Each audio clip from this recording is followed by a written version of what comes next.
Jay. Wild Star. Not you, Joe. Sorry, he just woke up from a nap, so he just got smacked with the tism stick. He was just Like, it's waking up from a fresh. nap, so Fresh yeah, wound. I got a schlacken. Is this the right window? It Mm. is. All right. And And I F's in chat for the Twitch streams. I mean, I managed to get it to where it will, I think, record the Discord. So we get the voices. I just can't get it to record any other sounds currently. I don't mind. Whatever you want to record, if you want to go for it or not, is up to you.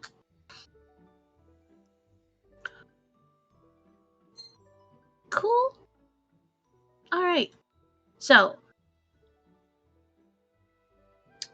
who would like to recap last session? Hey, For- a little bit of noise. Okay. We went and talked to Antiques Lady, who is Moth Fairy Feywild's person. Surprise, surprise. Old friend of Wisteria's. Helped Wisteria get settled when she moved to the city. And found out some shit about the thievery that is happening to the antiques and jewelry stores. That it is primarily containers that are being smashed. Yes.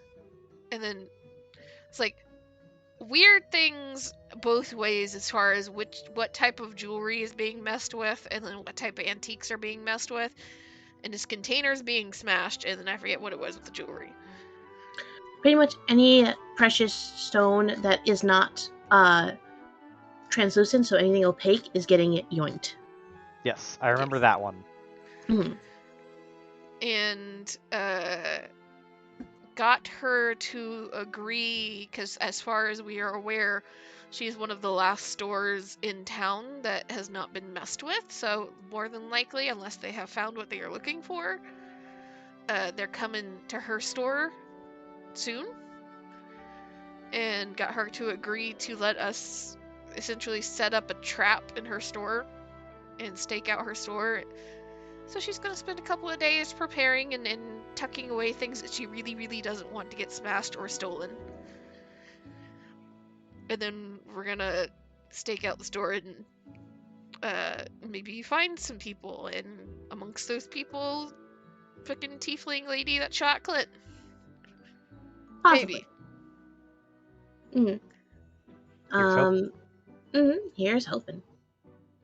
But that's going to happen in a couple of days because she needs some time to clear out all of her things and go through it all, aka the DM says one quest at a time. Thus we must finish the festival. Yes. So, is there anything else you guys wanted to do that day? It's approximately, I'd say, like 4 p.m. at this point, because you guys just had time to just chill for tea time and get to know you times featuring Duskmorn.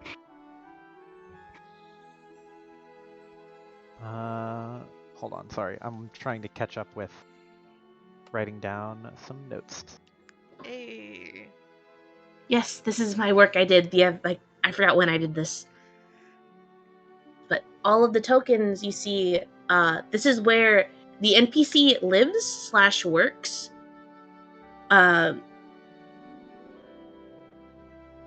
If their residence is either well known or you have been to their place of residence or business, that is where the token is. It is not a live tracker. I would not be able to keep up with that shit. But it's where you would most likely find them.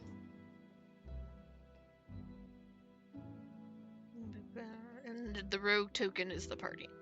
Yep. Okay. This is 3. Okay. And dude, I went into the map. So like some of these fucking locations are lore accurate. Hey. Cool. Like legitimately where Aubrey is, That is where the noble house she's from. That's where that villa is in the lore on the map. Hey, that's cool. I'm sorry. It's just like, dude, some of this was so fucking hard. We thank you for your sacrifice. I don't recognize that person. Which one? Is over in our part of town. Mm-hmm. The dude with the jacket. To the right of Liv? Or No, to the left of Sprinkle? to the left of Sprinkle. Ah! Because I knew the dude next to Liv is like the Carpenter, yeah. Yeah, because we've already talked to him. Mm-hmm. So, sorry, if you look in the Troll Skull Alley folder, I just put all of your neighbors there, because you would have seen them at one point or another. They would have came to the tavern at one point just to check it out. So even if you didn't speak with them one-on-one, you'd know of them at the very least. The dude with the jacket to the left of Sprinkle is Vincent Trench. He, TLDR, what you would know about him just from being near him, he is a detective, and he is owner of the Tiger's Eye, which is a little private detective agency. Oh. That's right next door. I need to have a conversation with him at some point. You do? Okay. Well, you know where to find him.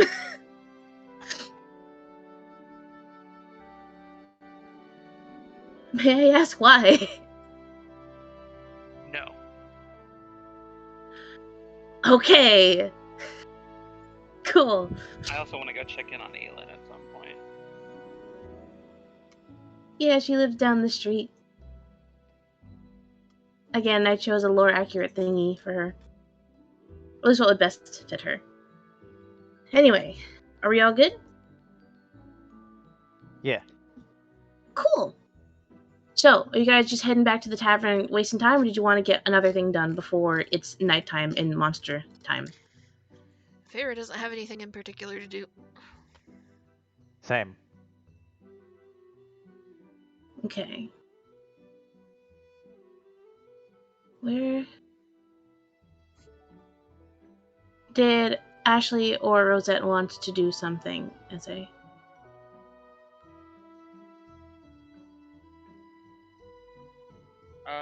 Outside saying hello to people, not really. Okay. So, I'm sorry, I just realized I think I deleted the map I prepared. Oh no. Fuck. So, we can just, I'm gonna just go ahead and just plop y'all there. Entertain ourselves for a couple minutes. Yeah, you guys are there. It's slow-ish times. It's after the lunch rush. You've got one or two. Ow! I just fucking flashbanged myself. We have to have a dartboard or some shit, right? Ow. Yeah. Oh, it's your tavern. Dartboards are cheap as fuck. Like, Tell fucking there's Clint some to shit y'all dartboard. can See do. if he's any good with actually throwing shit, not just shooting shit.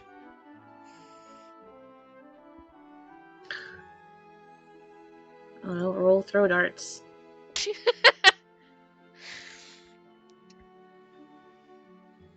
We can finish here busting tables. Or busting tables, more like. Anyway, I'll like get my shit together, because I fucking deleted my map. You guys are chilling. Have fun. Wow, I've been muted.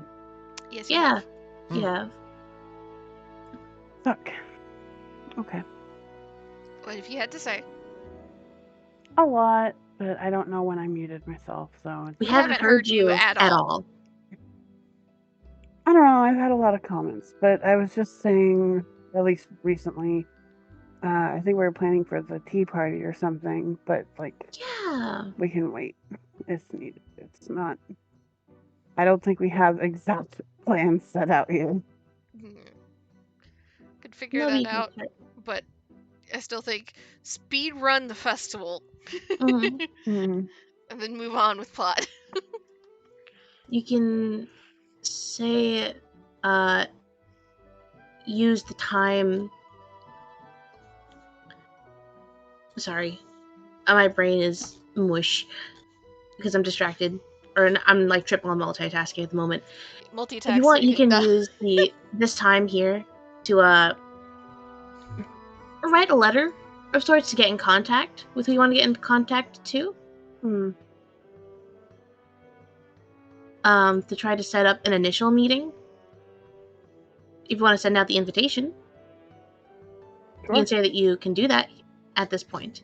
Probably you guys are all chilling at the bar. Rosette and Ashley are like working on the letter, maybe, and Clint and Favor are playing darts. All in a day's work.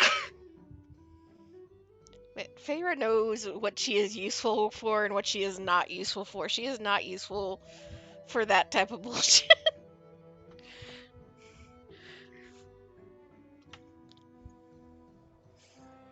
I will Rosette point is out. good at this kind of stuff, but Iris not.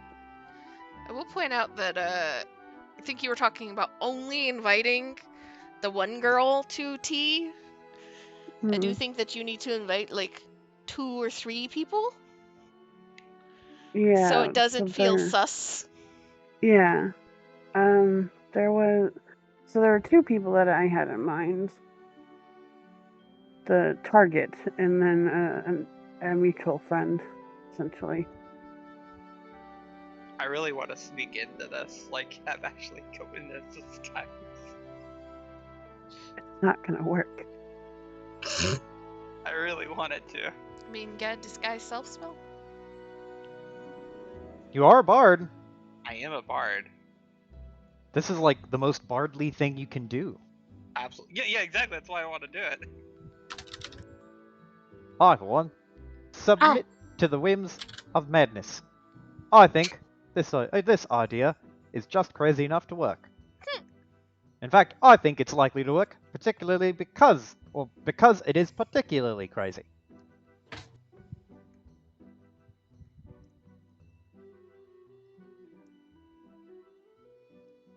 Why do you even want to go? To help you keep an eye on the target. I want to watch. We're going to be having tea. Not as if this is. Don't you know, Rosette, the tea time is the best time to get all the secrets.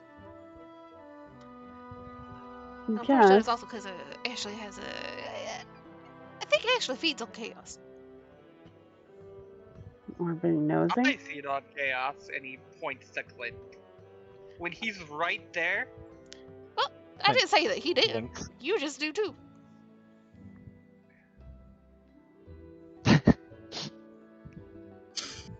Clint looks to Ashley and then looks back to Fair and just goes, "You know, I could share. You make a fair point." Ashley takes Baron and is laughing at him. It's okay, they don't understand us. But I understand us. We don't feed on chaos, do we? No, we do.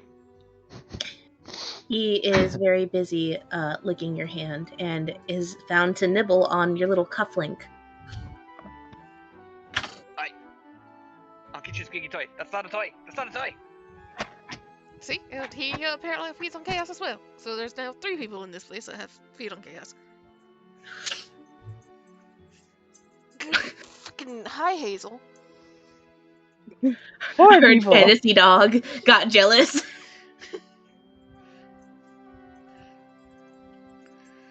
Did you hear the bounding jingles? Mm-mm.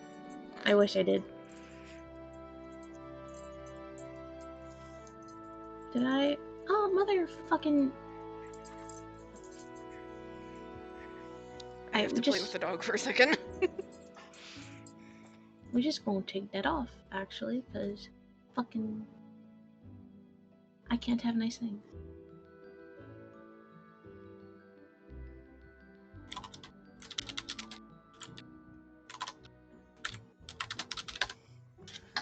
So is there anything that would the 2 of us gonna have to do for this whole tea thing? Because neither one of us are gonna necessarily blend in with that. She just kind of like gestures to herself and Clint. would have blended in if we had it here at the tavern. Fucking no.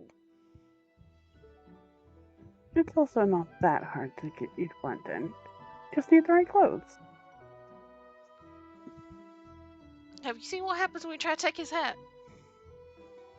He immediately puts both hands on his either side of the hat.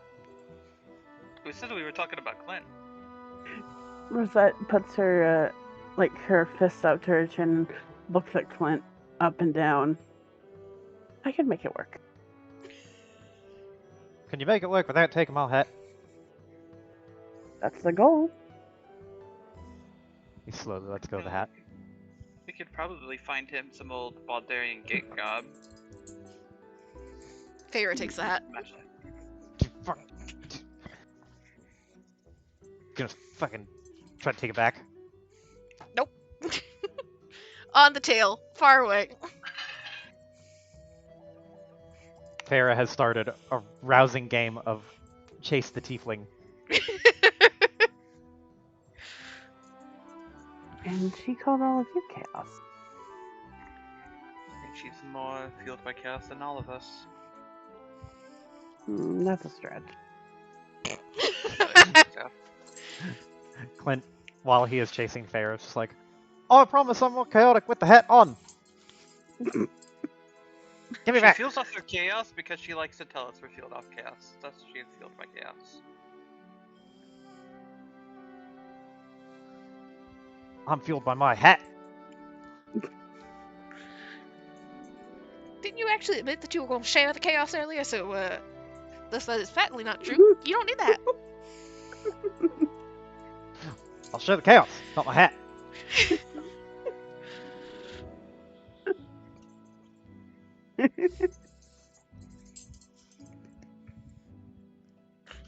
Just entertain herself for a few minutes before she lets him have the hat back. You give the hat back, and he, it just swipes it, looks at it to make sure it's not wounded in any way. Nods to himself, very pleased with his quick assessment. Good. Nods once to you, in a firm, thank you for giving the hat back. Puts it very gently on top of his head, carefully adjusting the angle to make sure that it is tuned to the correct frequency. And then, once he has the hat on and, turns it slightly to the left, slightly to the right, and stops, holds it there for a second, lets his hands go, and then just instantly his big dumb smile is back where it always was. Everything is right with the world now. What are we doing? We were planning for the tea party. And Right. seeing how to get everyone else in. Well, the alternative is if there's something we need to go poking around. Well, she is distracted. I don't know if there's anything in particular that she would be seeing or involved in or running that would be left empty if she's at a tea party. True. I honestly would be very surprised if she's part of this plot. She's more of a gossip than I don't know, demon summoner, I guess. Not the sharpest tool in the box. Yeah, a bit.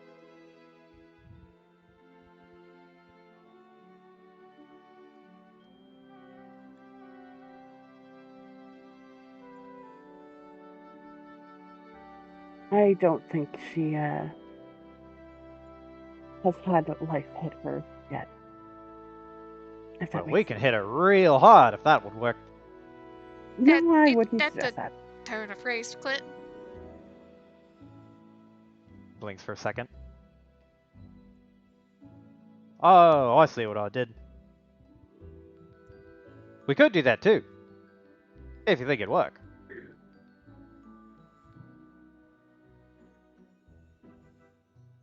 Shaking her head. Clint seems to make a mental note of this. No. Hit it. Yet. That includes no shooting.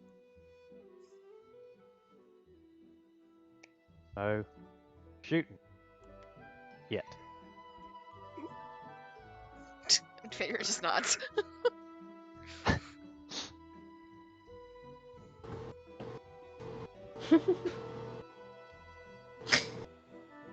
As you Oh. guys, sorry. Oh, I was gonna say, I'll make the preparations and get some invitations sent out. We don't have to rush this right now, though. We have other things to deal with. Yeah, like demons over there. Exactly. I swear to fuck if another one of them a set of bats like the other night. I'm just coming back here. I don't want to do it. Yeah, I'd rather not fight those things again either. So I missed the fun. Oh, it wasn't really fun. He looks slightly disappointed.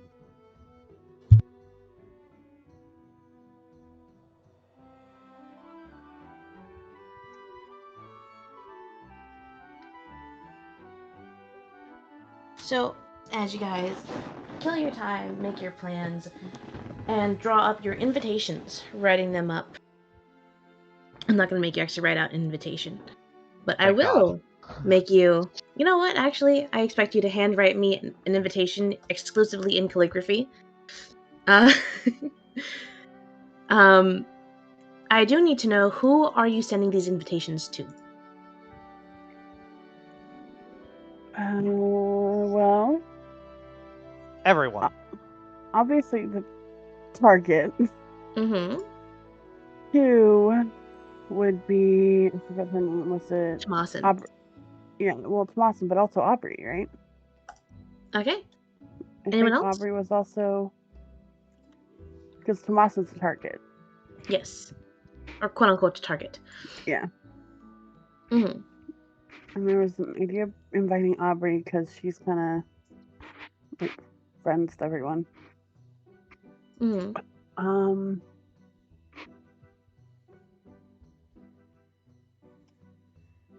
Should we invite more nobles, or should we keep it like just as like a, oh, it's a cute little girl thing, or should it be more of a like an event? I guess. A soiree. Inviting one more lady would probably be good, because then that's 4 rather than 3. Mm. And that feels more like a group setting. So if there's somebody else that would be connected to both Rosette and this Tomasin, or somebody that Rosette or Ashley need to like sweet talk is for their own family shit. Dog. Dog. Is Bella okay? Yes. Bella is being Bella. And that's Go-Go. Okay. Okay. Give me a sec. Oh boy. Oh boy. Let me look in the secret chat. If there's any other nobles that I know off the top of my head. Are there? Could we just like say that we invite a sundry, like You few can. others to We fill can flesh fill it out space? later. Yeah. Okay. Mm-hmm. So you're sending an invitation to Tomasin, to Aubrey, and to another person that we will figure out later. Yeah. Okay. And where is this going to be held? This is going to be in Whist's garden, right? Yes. I think that was the plan, yeah. Okay, cool. So you're able to send out these invitations very easily. And before long, the tavern goes... business picks up. And it slowly fills with what are slowly starting to become regulars. You see some of your neighbors, some other people around town, some other business owners, and some other familiar faces. And it's a very uneventful night. for you all. Because again, it's still like your first week, so things are, opening up as more and more people are discovering the tavern and trying it out and telling people about it. Cycle before you guys, you have a steady revenue. And you guys are able to leave things with your 2 workers in charge as the night dies down and are able to go out on your little monster hunt.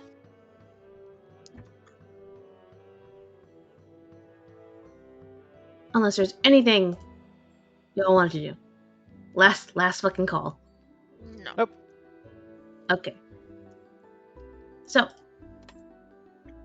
you all were at the tavern. And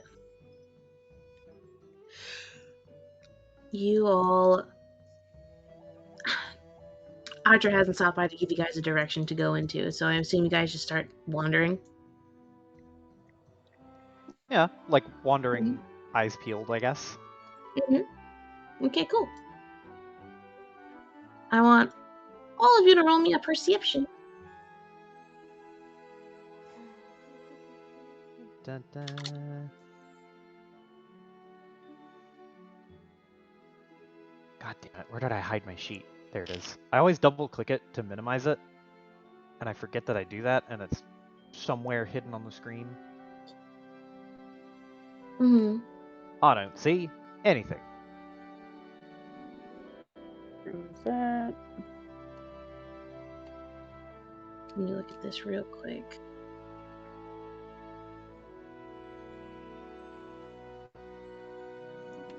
Holy shit! Goddamn. Ashley sees everything tonight. Even things he doesn't want to see. Okay, cool. Piper, Oh are you here? no. I'm here. Hello. Okay, cool.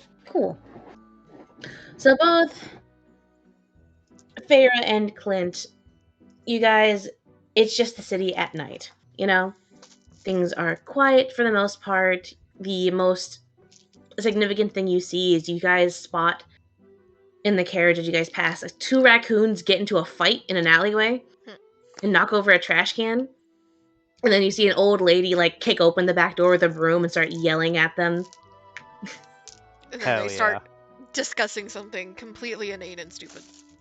Who do you think is gonna win? But Rosette and Ashley, both of you guys didn't catch sight of the raccoons, because it's a very interesting fight going on over there. Thankfully, you guys are looking at the other side of the carriage. You're missing out. I got money on this one. And the 2 of you are looking around, and you kind of notice that, Rosette, you're starting to notice people, because you're very good at reading body language for people. Because that's kind of how you communicate, too, in a way. And you're starting to notice that as you guys start traveling more east, the people there are not as... I don't know how to describe it. Energetic. Yeah, it's late at night, but there is just this very consistent slump in the shoulders that you start to see as you go and travel towards Seaward. And Ashley, what you actually get is you start to hear music. It's very faint, but it sounds like a very, very sad and somber violin solo echoing through the streets. No one else hears this. But Ashley, you can tell where it's coming from.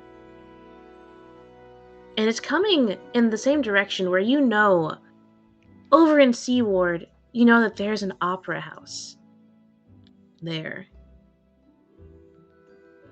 And as the carriage gets closer and closer, as you turn, and Rosette, you see the people in the same state, and Ashley, you can hear the music.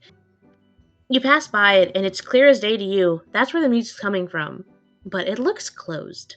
There's no shows going on tonight. his foxy ears kind of twitch as he like looks over. I think we might have found our target. Clint is very engrossed in his fight. Pharaoh will kind of lazily turn away from where she is still arguing with Clint and look out that side of the carriage. You guys see an empty upper house. No signs of life. I mean, don't people go practice that type of shit? Wouldn't this be a place Practice people what type practice of that type of shit? Fucking, she's like tugs on his ear. He puts his head like right next to hers by the window to see what look around. What's everybody looking at? Ears open, mouth closed.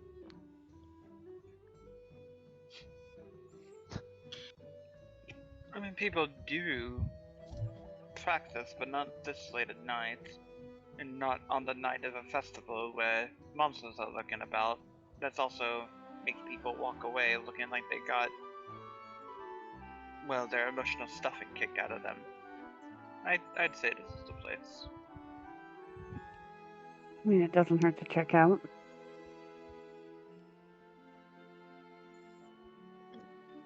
Fair just kind of shrugs and hops out of the carriage as soon as her feet hit the ground. Fucking Armor of Agathis. Okay. You guys go to approach the opera house, and the building itself looks very old, but it looks like it's kept in just pristine and mint condition. Its pillars look like they're made out of some precious stone, probably marble, but something similar to that at least. And you see the sign on the front. Looks like it's still the original one that it was made with, kept up to date with, you have no idea how many times mending has been cast, but this thing looks brand new, even though it's a very well-known fact that this building was built at least over 100, 200 years ago. And as you guys walk up to the front doors, you guys can start to hear the very quiet and somber melody of the violin echoing from inside. However, as you guys walk up the steps to the giant front doors, you hear a noise on the street, and you see two guards walking in your direction. They haven't spotted you yet, but you got a few seconds before they get an eye shot. Okay.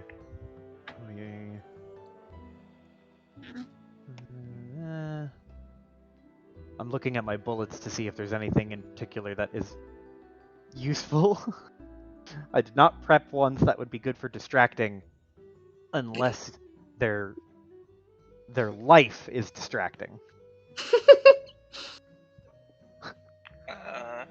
I'll like minor illusion like a mouse or something, like skittering.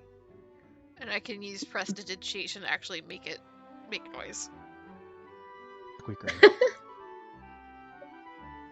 So you both just like make a mouse. Like, where are you making this mouse? It's cool. Run right over their feet. Run right over their feet. Yeah. Their fucking feet. Oh boy. Okay. So you Make guys it a can't. rat. Yeah. Oh. Big-ass rat. Oh no.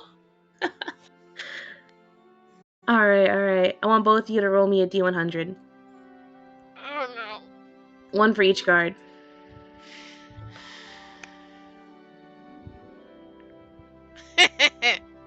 Is there like a curfew? Is that what the issue is? It's not a curfew. However, it's very obviously a closed building. Yeah, we look Okay. kind of sus, just Mhm. hanging out here looking at it. Yeah, scoping out a closed place Yeah. at, late at night. Like, it's fucking like past midnight. Okay. So it's a little sus. And I just have a feeling that like you guys just don't want the guards to ask questions. True. We are rogues. We hate questions. And also the fucking festival thing with Archer, that's not well-known information you guys and him and Whist are the only ones who know about it. That we know of. So, yeah, that you know of. So, you guys, quick thinking, both of you just think, you know what everyone hates? A rat. Between Ashley making up this rat, which I assume is the embodiment of the fucking New York City rats everyone hears about. Fucking pizza rat. Yeah. Fucking big ass rat that looks like it's got fucking rabies and shit. And Feyre making the sound to go with it as it fucking scampers right in front of them, or are you actually going on their feet? Like right in front, not exactly on their feet, because then they'd feel that there's no Yeah. pressure. Yeah, okay. Close enough that So- would make them want to like back up a step, just because. Oh yeah. Hear the sound, they see them moving. They both jump back, and then they see the rat, and they both look at each other and look at the rat, and just like, you see one of them just kind of just like hops back a lot farther than the other one does. And you see he like fucking like draws his like sword and like points it at it. You see the other one doesn't draw their sword, but they look at the rat and they're like, no. Does the rat continue running, or is it just there? It like runs, it like scurries.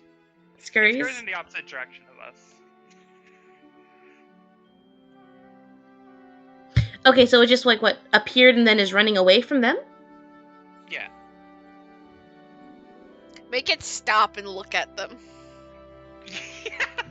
It's so That. your minor illusion can make it like a fucking gross looking big ol' city rat. Yeah. Like something that's like threatening to a chihuahua in terms of size. Yeah. Yeah, Make it like a so- little chihuahua size, and I'll have it like drool a little bit of something, like not quite drool, but like. Its eyes go slowly in different directions.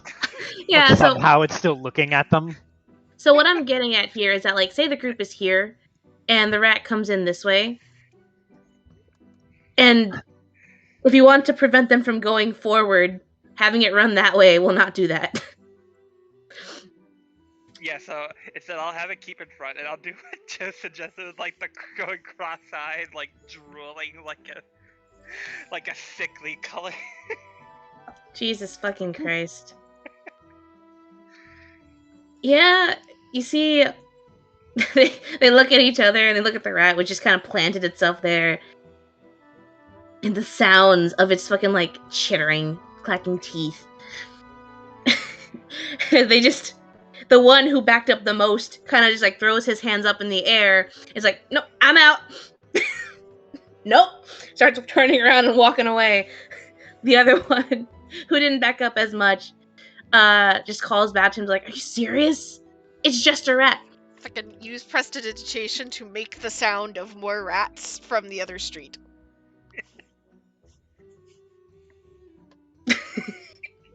He stops mid-sentence, hears the sound. He's like, wait, hold on, wait up.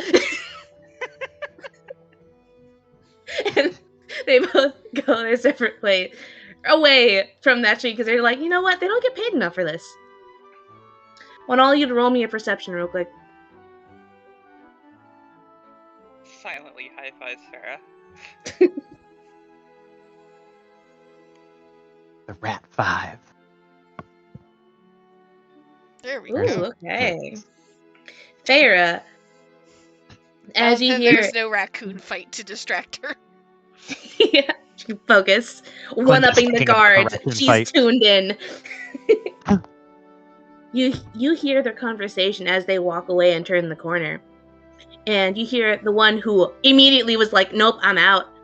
Is telling the other one, like, see, I told you. There are were-rats in the city. They're hiding in the sewers.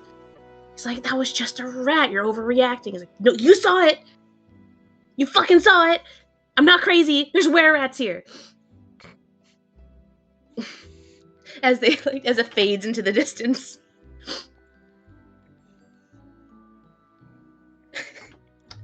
Now that you guys avoided the patrol on this street, you guys got a locked building. Locked building versus 4 rogues. I'd like to ask, what do you guys do? Mhm. I wonder. I wonder. Let me consider the options. Clint will it's a locked door. Yes. And then I assume once he doesn't see a heck of a lot with his perception checks. But once everyone stops moving and he kind of bumps into Fair's back and then sees the door is locked, he'll step to the side and he'll put his fingers together and like kind of interlace them, and then turn his hands around. You hear the as like all 10 of his fingers pop. He's like, "Let me have a crack at it." Can I picky the lock? All right. Roll lockpicking. Sleight of hand. Sleight of hand? Eh? It's your dex plus your proficiency in thieves' tools. Darn it. 15's still good. Hey, y'all are fucking rogues. I'm gonna make you roll thieves' tools, okay? You know what? That's fair. Fucking, if you don't get it, someone else will. Hmm. All right. I'd like to know what does Clint lockpicking look like? He in What does he a use? so for lockpicking, I imagine he has a lockpicking set, Mhm. but he uses only one implement from it, and he takes the I don't know the actual name of the instrument itself, but it is a like that jagged sawtooth type device where you use it to knock the tumblers You're back. using a bump key out of everything Yeah. to use? He is using, but he has a particularly good finesse to his bump key, but he wiggles that into the lock, Takes a and least he'll put his he'll stick his tongue out and close one eye, and then put the side of his head in his ear and press it to the door like he's cracking a safe or something, and he's like pressed up against it, concentrating really hard, and we'll do it like that, and wait for the little clicks and pop noise of the lock being opened. Simple strategy. Works 90% of the time. 90% of the time, it works 100% of the time. All right. And with that display of sheer skill, the door unlocks and you hear a click and a slight creak as it opens. And that music you hear gets a bit louder. As now the door is open, there's nothing really blocking it. The opera house is dark. You all, or most of you, were here recently. When you guys came to see the show, you were invited to. And last time you all were here, it was full of people and full of light. And here, it's a little eerie how devoid of all life it is. You don't even see evidence of any quote-unquote street rats or any bugs. There's just nothing in here except all of you as you guys slowly enter and close the door behind you. And Wait. you can hear... Sorry. Who here has dark vision? Me. Actually, wait. I don't remember if Clint has dark vision, I assume he does. because I need to check really quick. Because I know that No. Feyre does. Yo. Clint does not. His eyes don't work. His eyes work just as much as they did before he died. Needs light. Mm-hmm. And So- Piper, what did you say as far as Ashley? I believe I do. Okay. Pulling up everyone's sheets right now.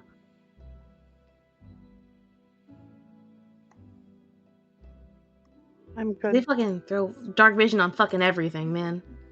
You would think that. You don't have dark vision. I do not have dark vision. Okay.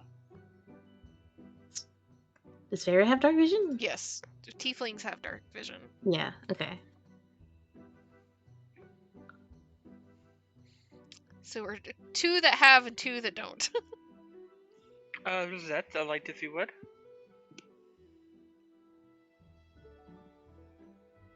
My sheet's not loading.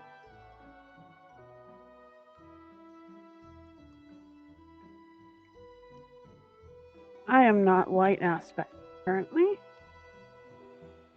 So it's all down to spells.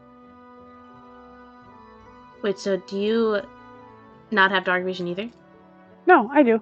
Oh, okay. I can't the ability for the sorcerer is to make a Right. light sphere essentially.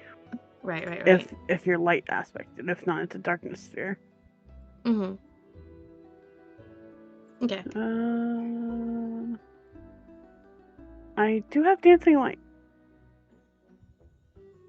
All right. So it's dark for a moment, because I assume they have to ask Rosette to cast it, because she can see fine. Yeah, her and fucking Feyre just start walking in like. Start walking. Yeah. And after a few feet away from the door, the moonlight is gone. Like, it ends just 10 feet away from the door, and it's just darkness. Clint and Ashley just hear them, and then they don't see them anymore, and it's dark.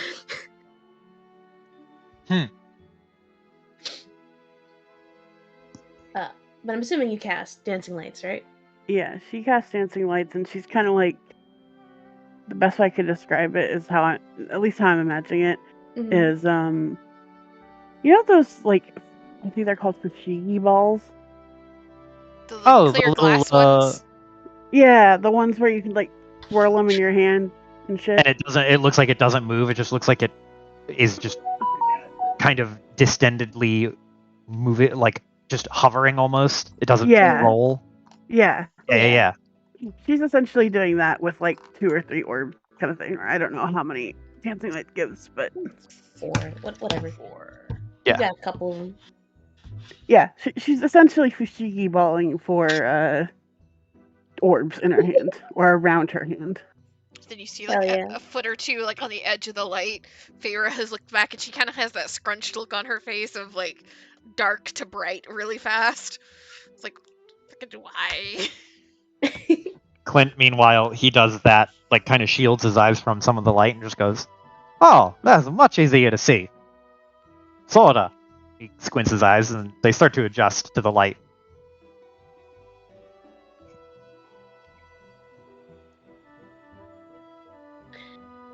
And as you guys acquire your magic fushigi balls, which what a fucking throwback, man. Hell yeah. I'm so here for it. You guys hear, as you guys step closer, the violin music that you were hearing suddenly stops with it's kind of like someone took the bow on the string and kind of just very roughly pulled it across. So you hear this very like ear-splinting dissonance for a second before total silence.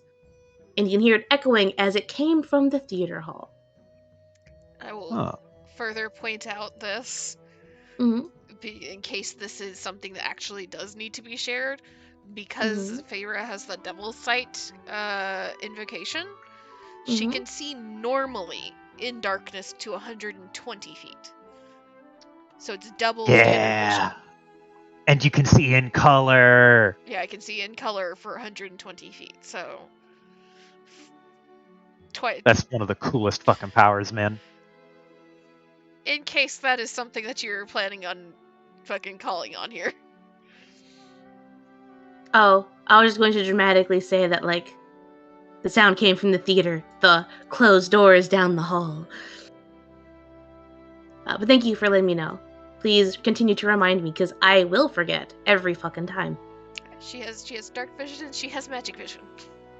She has all the fucking vision. Yes. All right. I don't think it'll matter, but adding on to that, Rosette has shorter vision. She only has a 60 feet, but she can't see through magical darkness, so yeah. All right. So we got the lookers which is those two over there.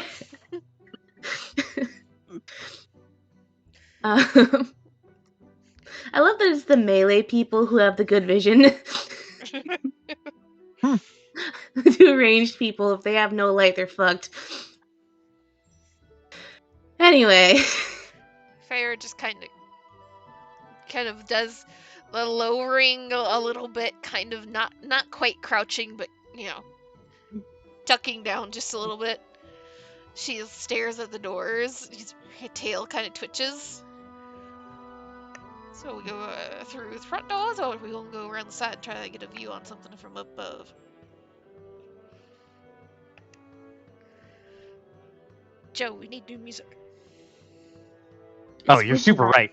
I'm like not at all paying attention to the fucking music. I'm so used to goddamn not being Whimsical? DJ. I gotta do it. Let's do Shady Alley.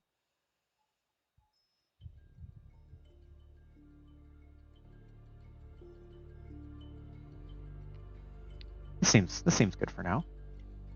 Hell yeah. Figure's just implying, because as far as I'm aware of all the theaters I have ever been to, there's the primary doors to the floor audience, but then there's usually stairs off to the side that you can go up to the boxes. Yes, that is the case here.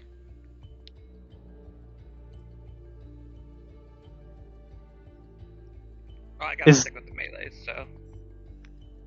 Well, she is asking, where do you want to go first? Go to the stage. It's 100% gonna be at the stage. Mm-hmm.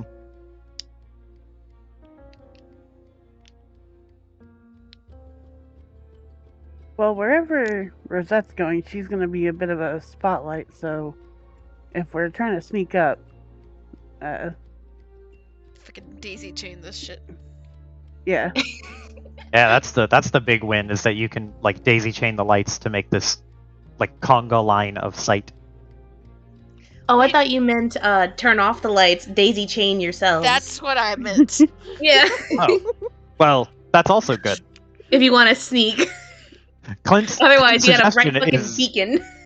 Yeah, Clint's suggestion is to understanding of the lights. Oh yeah, you could go in a line like that. I don't know too much about magic. Never really got into it, but I might. Figure just looks at him and then shakes her head. So talking more about daisy chain us, because at least me and Rose can see things. Also a good plan. And he immediately reaches down and grabs the end of your tail. You just get this kind of almost half squawk before she realizes she needs to be quiet. I'd like to ask first, Clint. He looks at up. His eyes go up as if he's looking at his hat, and then he looks at Thera. And normally Clint has the kind of dumb, absent-minded, head empty, heart full grin, but in that moment, he just squints his eyes just a little bit, but still has the grin, and it's mischievous Clint. See where the fucking hat ends up in the morning. All the chaos.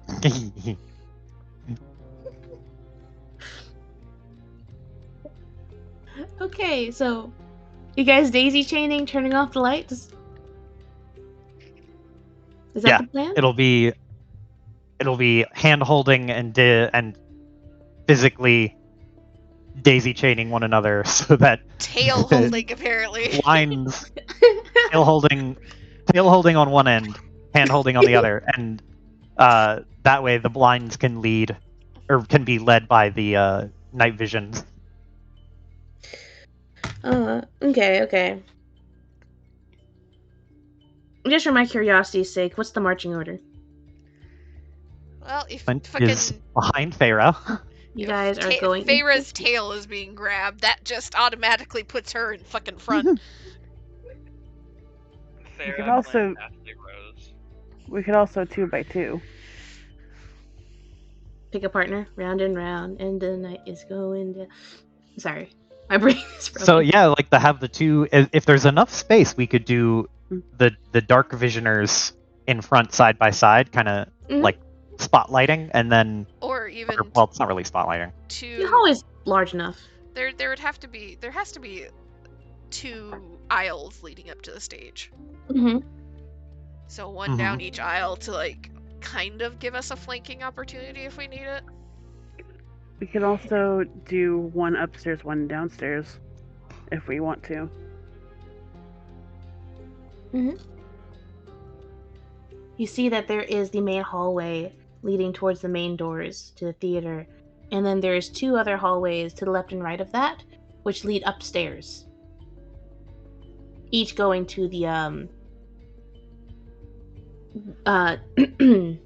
boxes on the top.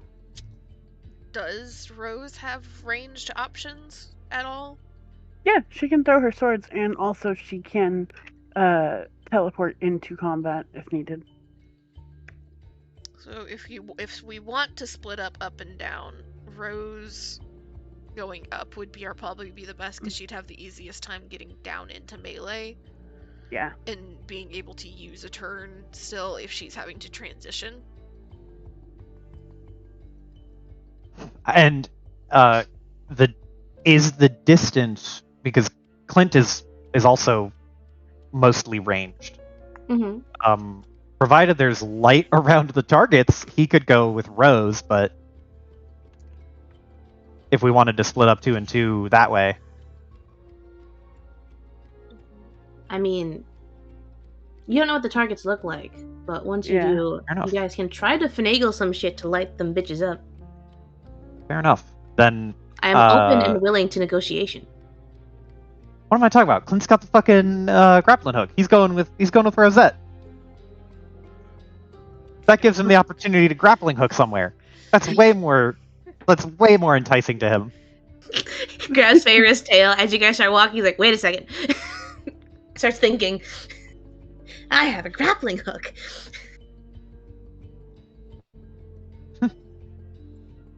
Just snatches her tail back. Just grumbling to herself. Clint looks very pleased with his antics. I am going to start the Discord call. In game. Starting it now? Yeah. Oh boy, here we go, guys. Discord call has been activated. I didn't need it at this point. If we're gonna be splitting the party. Oh yeah. It's just very fun to imagine everyone just like all of a sudden getting dragged into the same call. I figured this might help us a bit.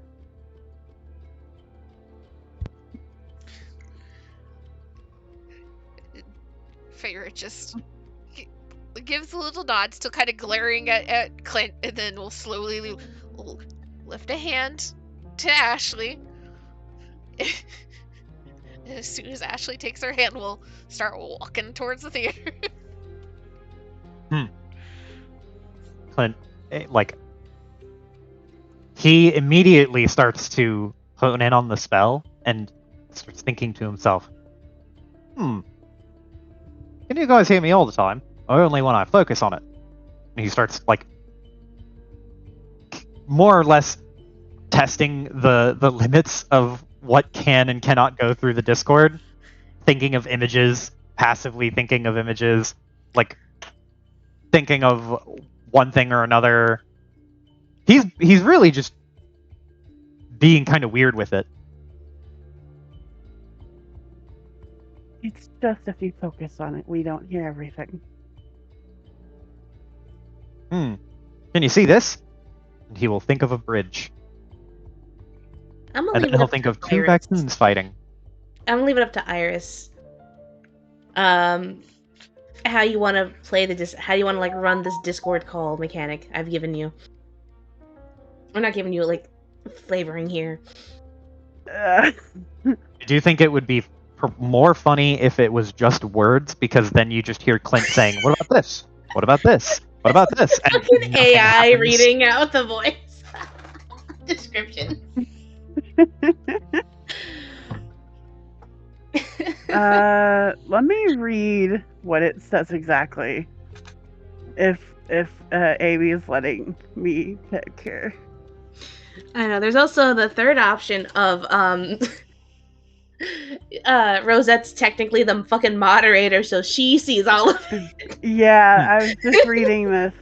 So the chosen creatures can speak telepathically with you, and you can speak telepathically with them. You and the creature don't need to speak the common language to understand each other. So I think it's technically sent to Rosette, and then Rosette's the one that's passing messages along. She's essentially she has formed through her power this fucking Discord call that she's dragged everyone into. So if you want to have it so that him thinking of like images and shit just gets like spammed in her DMs essentially. Yeah. Yeah. And she can choose to share it if she wants. But yes, I can see those. But only I can see them. Should we maybe focus up? I mean, I'd be more than willing to test the limits of this ability with you. I haven't had the time to practice it, to be honest, with more than one person.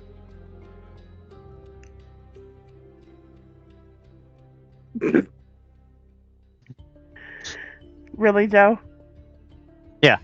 I'm sending you images that Clint is thinking of. With interspersed between each image, you hear, what about this one? What about this one? What about this one?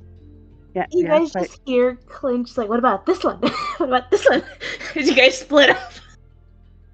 Figure just pausing outside the doors, turns, sees that Clint and Rose have not started moving, kind of blinks. Doesn't hear what's going on with Clint, but very quickly assumes. It just out loud will just hiss, Clint, brother, stop it. Snaps out of it. In the moment, he was like eyes closed, like very, very concentrated on making a detailed image appear. And then you call his name, immediately he's like eyes wide open, just like, oh, sorry. I mean, and he thinks to himself, sorry. No problem. Rosette, or Pharaoh's the only one to see the mental pain Rosette was in. Oh my god. It's like being spammed with memes. It's literally, if you look at this Discord, and the only chat you could see was meme chat.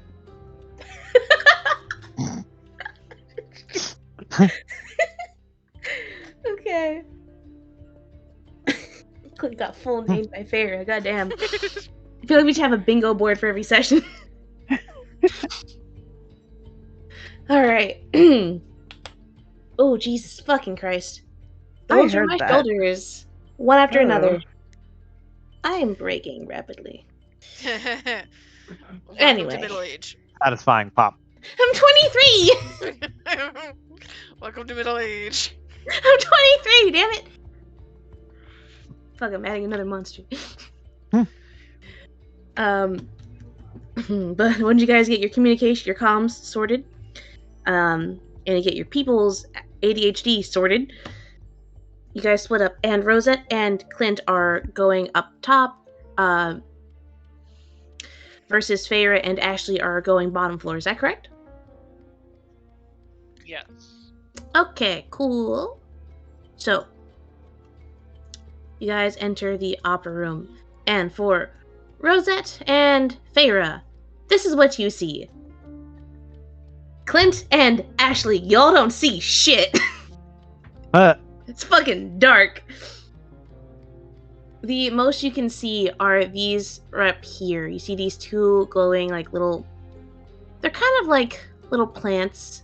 They're kind of line the edge of the stage, and there's this bioluminescence on them, but it's very faint. You can just see that those are there.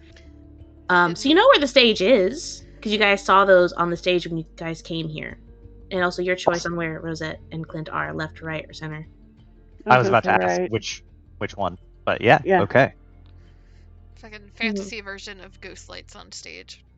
Mm-hmm. Yeah, they're bioluminescence plants. And the lights kind of float centered around the plant. You see that it's silent as you guys walk in. And you kind of hear what sounds like something dragging on the stage.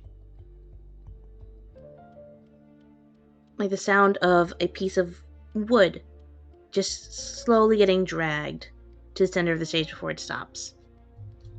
Big sniffums. It's the last time I could smell Big the sulfur. sniffles. Oh, I was so confused. I was like, wait, Shadris isn't here. What does Shay have to do with this? What does Shay got to do with this? Also, only Tieflings one. apparently have Are- nose powers. They are the big sniff it race. I'm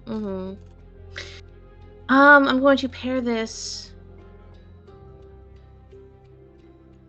Let me look. Let me look at what this previously was. I think it was.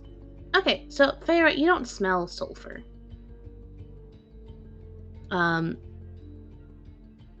But what you do see is kind of like handprints. I have a question for you, Z. Have you ever played Phasmophobia? Not played it, but watched much of it. You've seen Yes. it? Yeah. Okay, so you know when they break out the blacklight and they see the fucking fingerprints? Yes. You kind of see that, and it's lit up all around the stage and some of the seats, and you see it's either handprints or footsteps or this like streak on the ground, presumably something getting dragged. And you see that it has this sort of metallic tinge of very like silver and white to it. And you would know that those look like traces of... Oh wait, that's not a... No, don't roll initiative. Huh? What does her magic sight do again? Detect magic. Detect Let me magic, okay. Read it again. Features. It's tucked away in the most awkward place to try and get to. I can sense presence of magic. You sense magic. In this way, you can use your action to see a faint aura around any visible creature or object in the area that bears magic, and you learn the school of magic, if any. Can penetrate most barriers, but is blocked by 1 foot of stone, 1 inch of metal, a thin sheet of lead, or 3 feet of wood or dirt. Okay.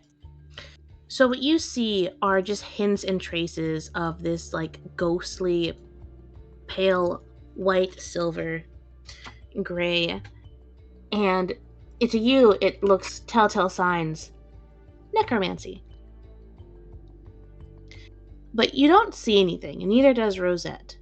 But everyone hears that the sound came from the very center of the stage over here. And Feyre, you see what looks like just a line of gray just fucking let me fucking okay, fuck off. Just went shh, ending there. Feyre will kind of hunker down just a little bit as she is seeing all of these things. And if we're saying that images can be passed to Rosette to pass on, she'll just very quietly through the fucking mental discord say, pretty sure it's fucking necromancy, and will show her view of the theater. Rosette, it's finally not a meme.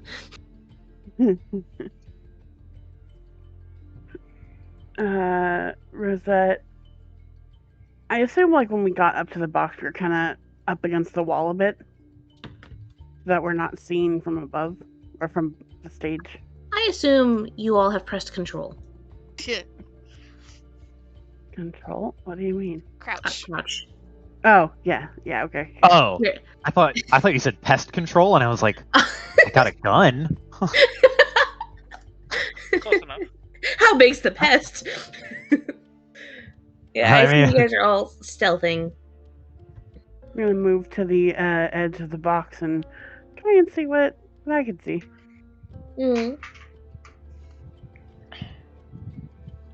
You see a very clear stage. Feyre is going to lead Ashley around and down this side aisle. Okay. You got your token vibes? I'm keeping on it.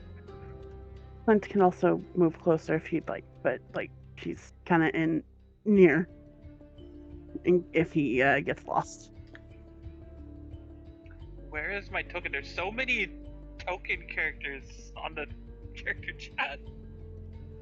Go for There's a player characters folder. Characters. Okay. Close all the folders except for player characters.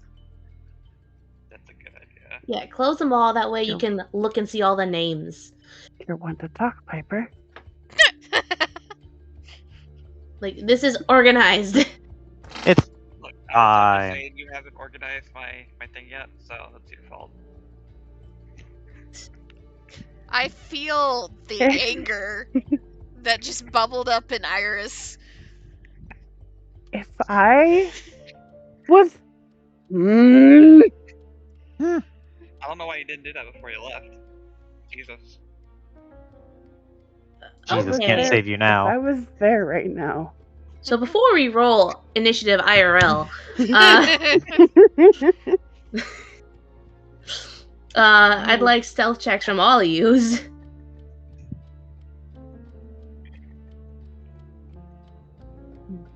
Double check that. That's assuming Oh. you're stealthing, unless you want to say fuck it. I will take any opportunity to do classic rogue shit. I am Kill you. stealthing. I am just. Holy double checking that I shit! don't have shit for it. Goddamn. Wait. Clint is fucking silent as a motherfucker. Now, as we are Rare. inside, The rare case where Clint is silent. when when his rogue mode is activated, Jesus Christ. he is Yep, silent as the grave. this Yeah. is a party of rogues. The lowest one is a 20. About what I expected. Alright. All of you are just slinking in the darkness. It's just straight up dark. However, all of you are aware now of where things are happening thanks to Discord and Feyre sharing the trail that she sees. Fucking goddamn Clint. Rosette, for a second you thought you lost Clint. Just for a second, though. Clint, where are you? Pokes you in the side. Right here. It's just so not used to Clint being quiet that we genuinely think he just fucked off. Clint?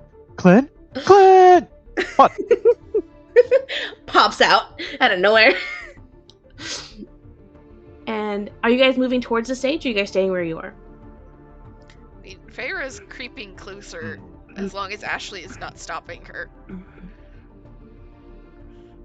I'll move 'Cause Clint here. Okay. she has to be close to whatever she is trying to kill. Okay. So, as you get closer, and as all of you start slowly moving and moving behind the seats, still keeping your eyes on the stage and keeping your eyes on the person in front of you that you can kind of make out so that you don't, bump into anything. You guys hear the music begin to resume.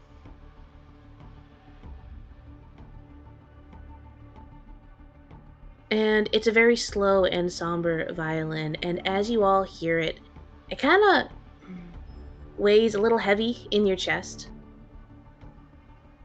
How the notes drown out. And especially in this empty opera house, there's nothing to absorb the sound. Usually the people in the audience would absorb some of the sounds so that there's not as much reverb and echo, but there's none of that. So every single note is echoing in your ears. As you see what appears center stage is Yo. a very tall and slender figure. Rosette and Farah, those who can see, you see this standing. And you see that its cloak is tattered and very wispy. And it doesn't just appear out of nowhere, it kind of slowly fades in. As if it was there. But as the music starts to get louder and louder, it just slowly became more and more opaque rather than transparent. And you actually see that it doesn't have a violin. What it does have is a very, very long dagger that it's holding. And you see that that was at first dragging across the stage as it slowly lifts it up and starts looking around the theater. Eyes, you don't see its eyes, you see its face. It's kind of got a blank mask as a face. You see bits of runes carved along the edge, but you see its head kind of face the audience, and you see it gives a low bow before turning and lifting up the dagger into the air, and then miming a violin with the dagger as you guys hear this somber melody play out.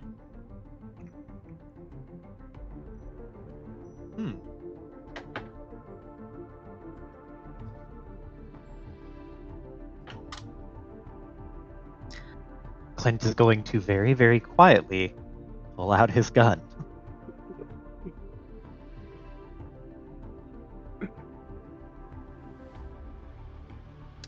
Are Anyone we just attacking? I mean, Rosette will share what she can see to the non-sight seers. And it's like, she'll ask, are we just attacking it? He looks at Rosette, and you hear in your head from Clint, like, should we not? I don't know. Do we have a plan of action here? Any way that any of you guys could keep something like that in sight? I have a spell that might be able to help.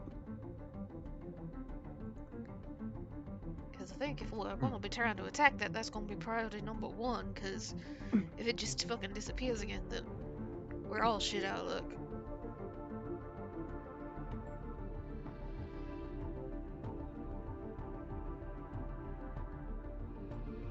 Does it look overly hostile? I mean, it has a dagger, but It has a dagger, and I mean, it's vaguely sinister in its appearance. But Really? this Yeah. It feels this sad. is one of those monster things, right? Is there a way that we can like verify it? Do we have? Clint will just ask that, like, Your we- special little eyes tell you, Farah. yeah. Do we have a way to verify that this is in fact one of those coiny little monster guys? It don't smell like something like any of the other demons, so don't know that it's necessarily a demon. I just see a necromancer. If you'd like, all of you can roll either an insight or investigation. Or Arcana. Your pick.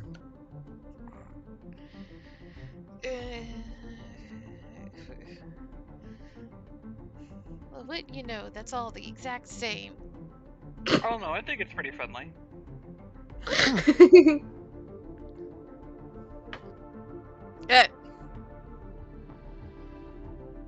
Alright, Clint. Let's see it.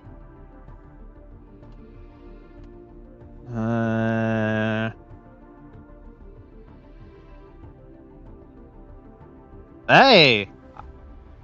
Okay, this is interesting. Okay, so we have a 22 Arcana and a 16 Insight. Very interesting. So, Ashley and Favor, from your position, this figure... Oh, As you can't see it, but the image that you get from Farah, this kind of just looks like a figure standing there with a dagger. It honestly, you guys from your position in the audience, it straight up looks like it's one of those dramatic ass performances you guys would never fucking go to.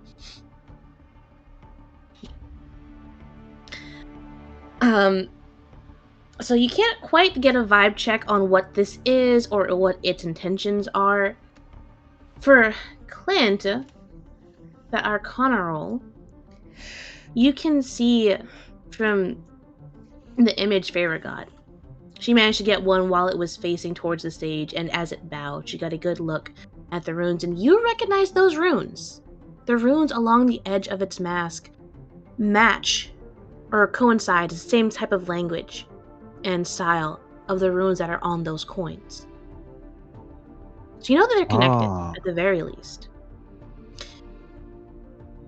And you, in fact, you're able to, 22, you're able to recognize the rune that essentially is on all of the coins that essentially equates to summoning, to arriving, it's to calling, to bringing something here.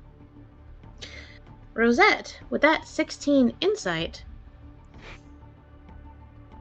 as you look at this thing from where you're crouched on the box, looking down at it, and you see it, quote-unquote, playing with its dagger. And you listen to the music, and you see its body language, and what you feel as you listen to the music and try to get a read on, is this hostile, is this going to attack, or is it just happen to have a dagger? Suddenly, you kind of get a little lost in the music and the movement here. And all of a sudden, for you, it feels a little... It kind of feels a little like a decade ago. It feels like all of the happiness and playfulness and joy you felt just slowly seeps away.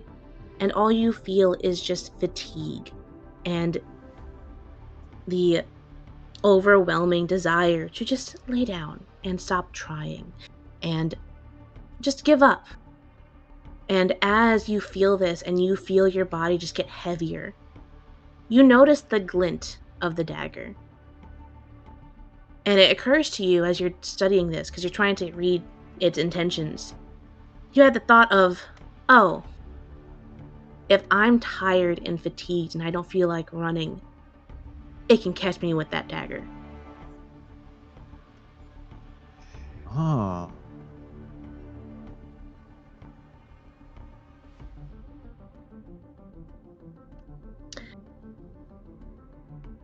And very coincidentally, for the audience outside, there is a flyer of what day the festival. Today is Ludus, playful, flirtatious love.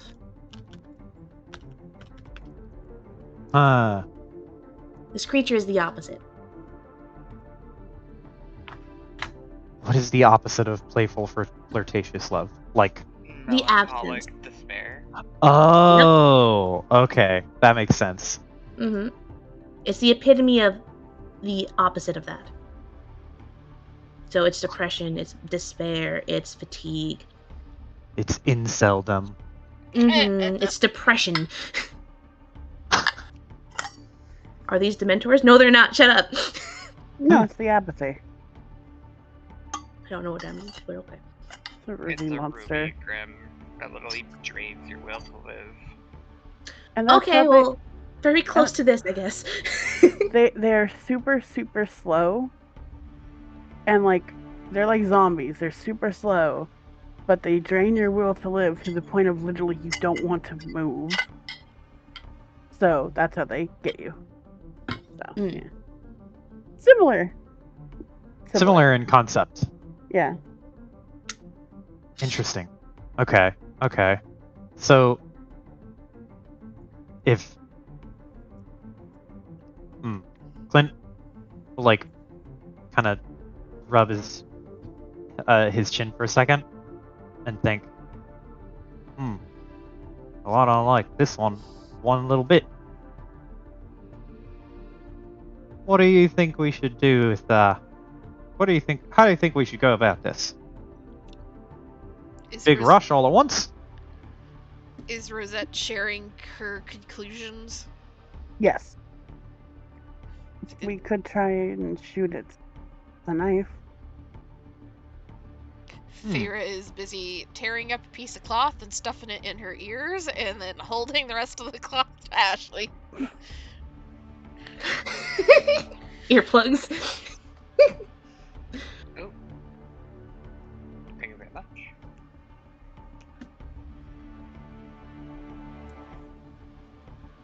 They got mental discord. They don't gotta hear.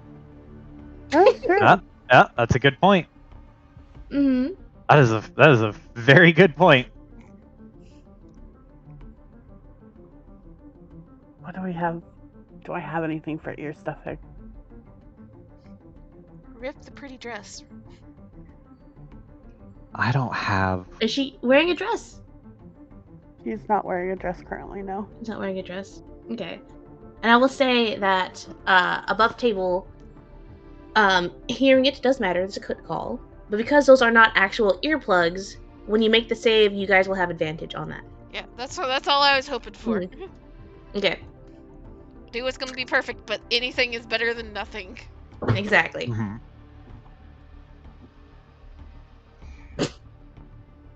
Let's see. Why am I imagining it pulls out empty bullet casings?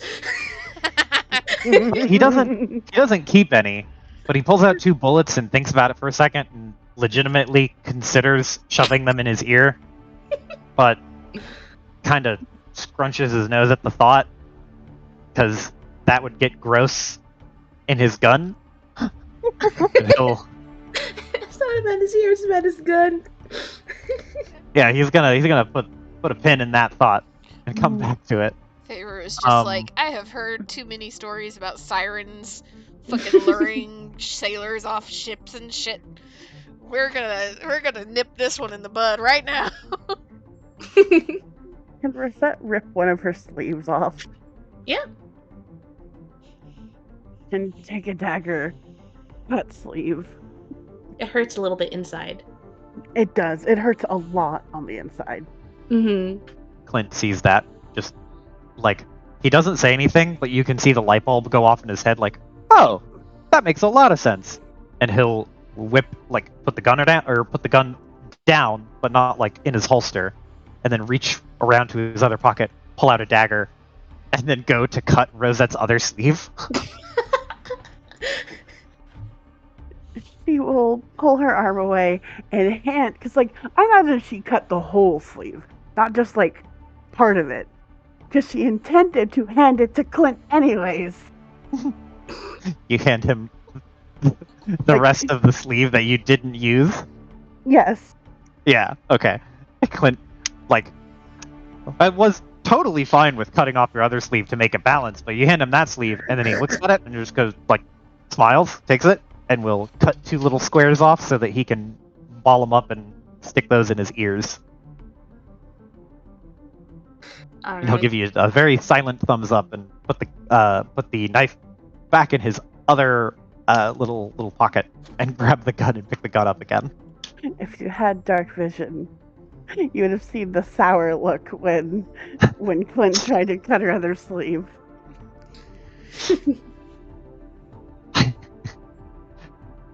But no mental discord this time. I figured if you're cutting it, why shouldn't I cut it? It's already getting cut. Might as well capitalize.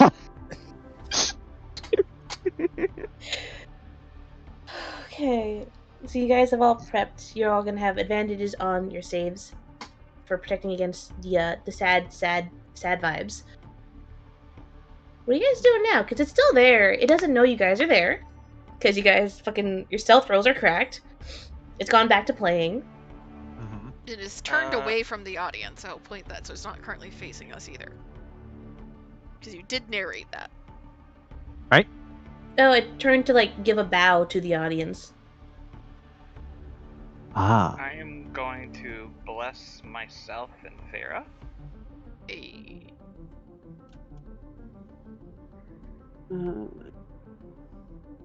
I'm gonna if possible, can I help like Clint aim?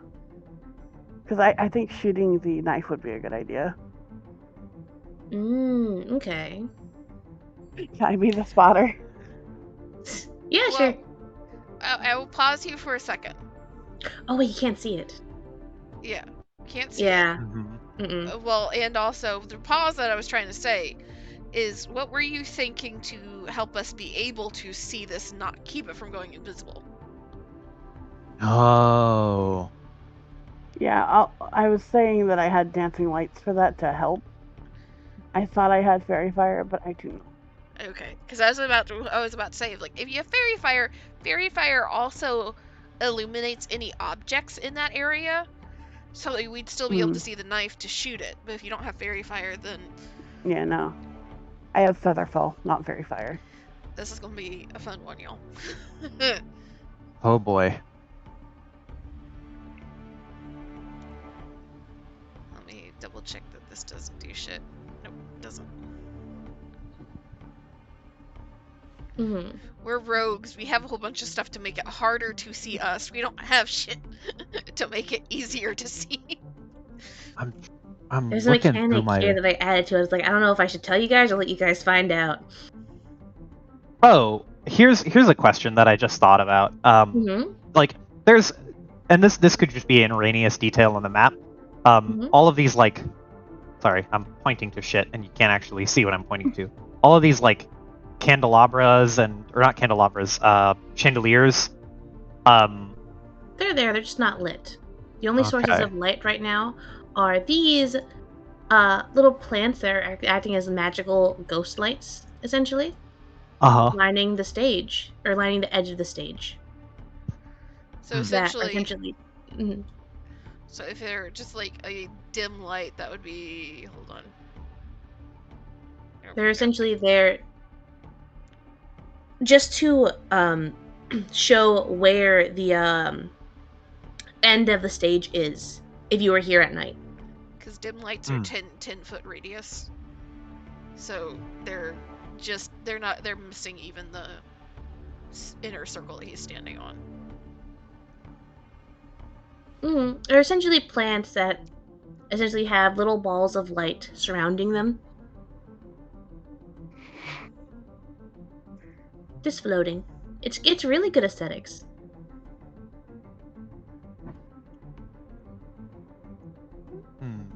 Do you still have the invisible mage hand? Yes, I do. Another option.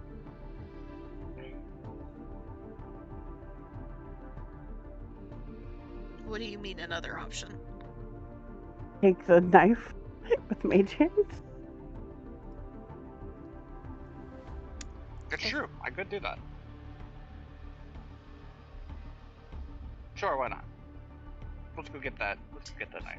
I'm just making suggestions, so.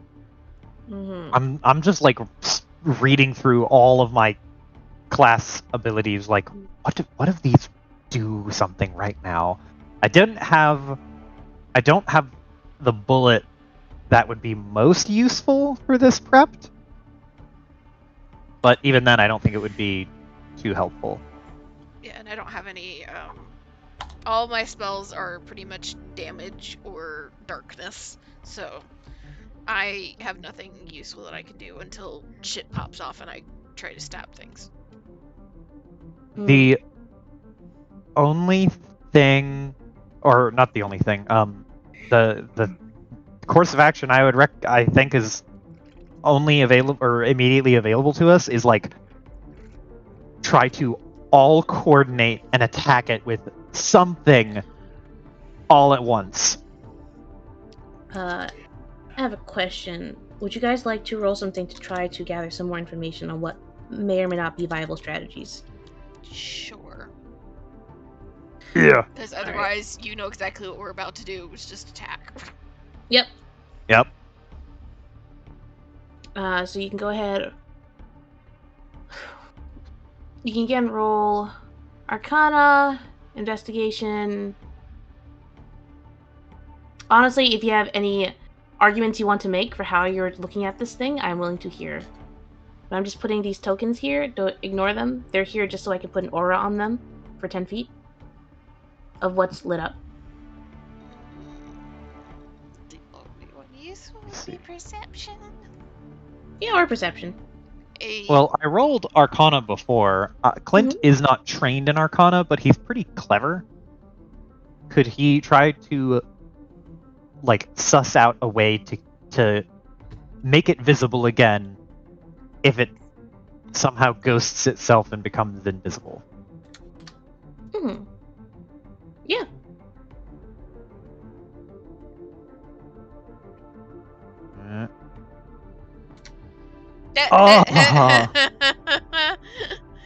It was not meant to be for Clint.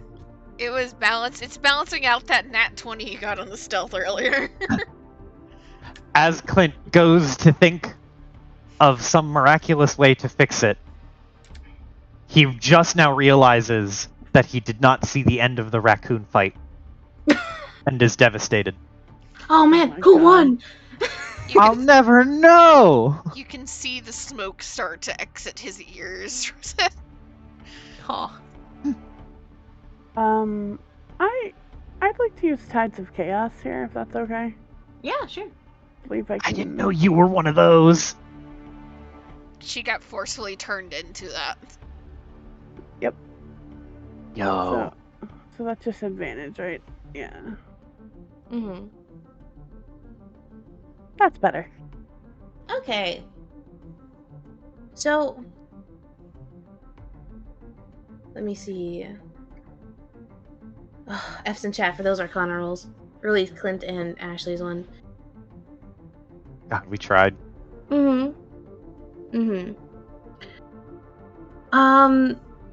I will say that, or the most pertinent bit of information, that favor you can gather by looking at it and what you observed with the trail and when it appeared. And Rosette, you're able to again focus in on the magical aspect of it that you were harping on earlier, or vibe sensing here. This creature is visible while it is making noise. And right now, it is using that dagger to essentially mime and play the violin. It's the opposite of the Ixnay. bagpipes of invisibility. That's essentially, that's it wasn't the intention, but yes. It's the As long as- dagger of visibility. So, I will say that you can try to take the dagger away from it. However, while it's not making noise, you won't be able to see it. You would have to find another way for it to make noise. Does anyone have ball bearings? We still have a party at a camp, don't we? I think we do. I don't know if you I guys kinda use it or wanna not. use it and just cover the floor in like party supplies and like those little things that when you press someone to go. Oh. And Like fucking confetti and other shit so that we can see where it steps. yeah, Coat the ground in Oh. fucking confetti. yeah, you know those things that you step on them and they make that noise that you always Yeah. see. Yeah, Mhm. you just cover it in like streamers and shit. I will say that also, keep ignoring the if it makes noise, it's visible. If you guys are just foregoing the stealth option, you can just cast dancing lights. Wait, Iris, you have glitter, right? You have a glitter Yeah. With the spell, right? glitter? Like a glitter spell? Just so we can. It's God. like when you flour the floor in a ghost investigation, but it's glitter. Yeah, cover it So- in glitter. Okay, so Yes. really quick Uh-huh. like tangent because now my knowledge chained into another knowledge which chained into roleplay. The flower thing in Pathfinder first edition, there is an actual rule that says you can use a bag of flour to throw over an enemy that is invisible to effectively remember that, nullify yeah. its invisibility. Yeah. That is a canon rule. And Let's- this is the same idea except with glitter, which is far worse. Just fucking mage hand the bag of glitter over the top of this thing and dump it, and then we all attack. It's not a bag. It's Not a a bad- spell. Oh my fucking god. You guys are gonna defeat the depression monster with fun.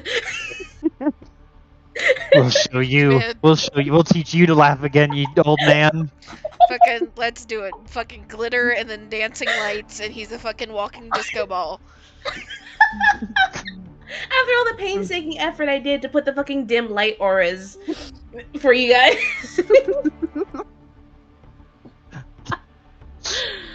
Oh fuck. Okay, I will say that as soon as you cast glitter, initiative is going to be rolled. Okay, go ahead and pull up our initiative then. Yeah. So we've been RPing together far too long at this point. We're starting to find more and more bullshit ways of solving each other's problems. Yes. When we put all of our heads together, we have more than one brain cell, but the plan still seems like it only came from one brain cell. The brain cell was working together in harmony this time. Turn. Neuron Oh. activated. I will say that I want Feyre to sneak up to the side of the stage before this happens, so she can just jump up and dart towards it. Yeah, sure. We can use your previous stealth roll.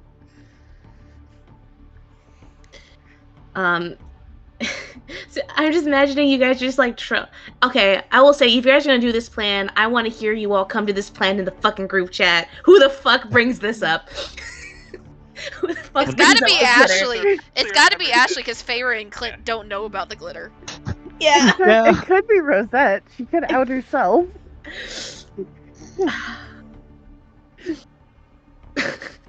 Clint thinking like out loud, just like, can't think of a way to make it visible when it's. Oh no! Puts his hands on his head, but silently, like, oh knowing. I'm not gonna know who won the raccoon fight.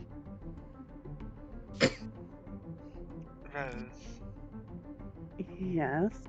you have that glitter spell, right? I'm not sure what you're talking about. Oh please, there's nobody else that could be. Own up to it. Why would I have a glitter spell? The fuck with me. Oh, yes, because I'm specifically out to get you. If you see my room, then I believe yes you are. I don't care. Use it on that thing.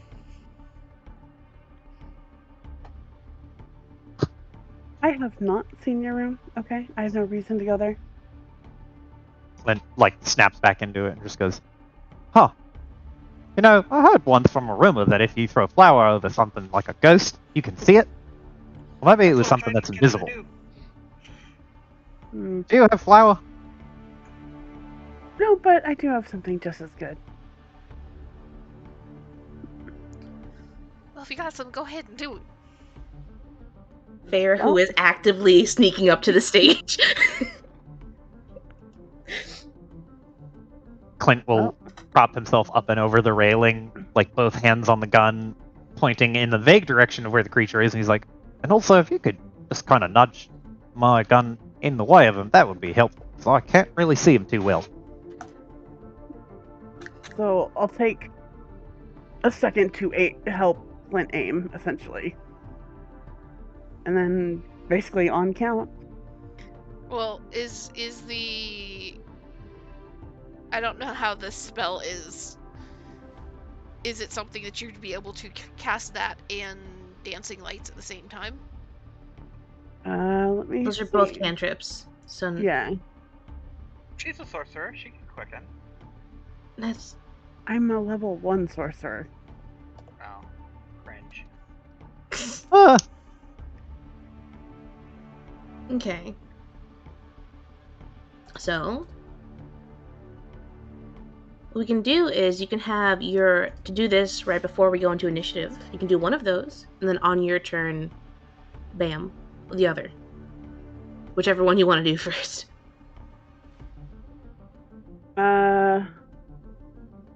Since I'm really high on the initiative, Clint's higher though, huh? Oh, I never. Yeah, Clint and Ashley would go before. Which they're both ranged, so them holding an action for you to cast we will Dancing do. Lights would work. It's just like Feyre would not be able to hold an action because she has to move. Okay. Mhm. So yeah, I was just thinking because we want to be able to see it first. Like I think that's important. So glitter, then light it up, and then They the can hold their range go. action to when it lights up like a fucking disco ball. Okay. Sounds good to me. Alright. So you just cast glitter on it. Yep. Right on top of its head. Pharaoh, what you see is you effectively see above this creature's head a 5-foot by 5-foot cube of very fine glitter appear, like in a perfect square, and then just drop on top of this creature. There's just the tiniest of wints. It is the glitter is piled as far as this ping goes, centered on this fucking creature, who just kind of stops. Again. Just to clarify, it's 5 foot by 5 foot by 5 foot. Yeah, Right. Just note the dimensions. 5 foot You by hear 5 foot by 5 foot. Ashley- You hear Ashley in a mocking tone. I don't have a way to do glitter. No. I don't. I'm What are you Rose. I'm talking- perfect. What are you talking about? You can't see anything. Will the two of you fucking focus here? And as the glitter falls, it stops, and then it disappears. However, Feyre and Rosette, as it stops moving and the sound cuts off, and it physically disappears from sight, its outline of glitter remains. There's like a half beat from of a click after the glitter lands, where Clint pulls back the hammer on the gun, and he's gonna shoot one of his magic bullets. Alright. Hold your So- action for when it is revealed with light. Mm-hmm. So Clint and Ashley can hold their actions if they'd like hmm to Rosette's turn for when she casts Dancing Lights. I The am holding going of the to action is use- the hammer. I'm going to pull out my bow and use one of my bow's abilities. And I'm going to use Tales of the Avenger on Feyre. Whenever she gets hit, I can roll a dice that's equal to my bardic inspiration, and they'll take that much force damage. Eh, And then Okay. step back. So it takes force damage if it hits Feyre or if Feyre hits it. If it hits you. Okay. Alright, remember that. Also, you can double up on the armor of Agathis. Hell And yeah. that's for the next minute. Hell yeah. Alright. So, Rosette, you ready to fucking start this party? With the fucking Yeah. disco ball custom made just for you? Custom made by me. Mm-hmm. Yeah. So that's your action for Dancing Lights, right? Correct. Do you have a bonus action? Bonus action. Are y'all cool if I teleport in? Yeah.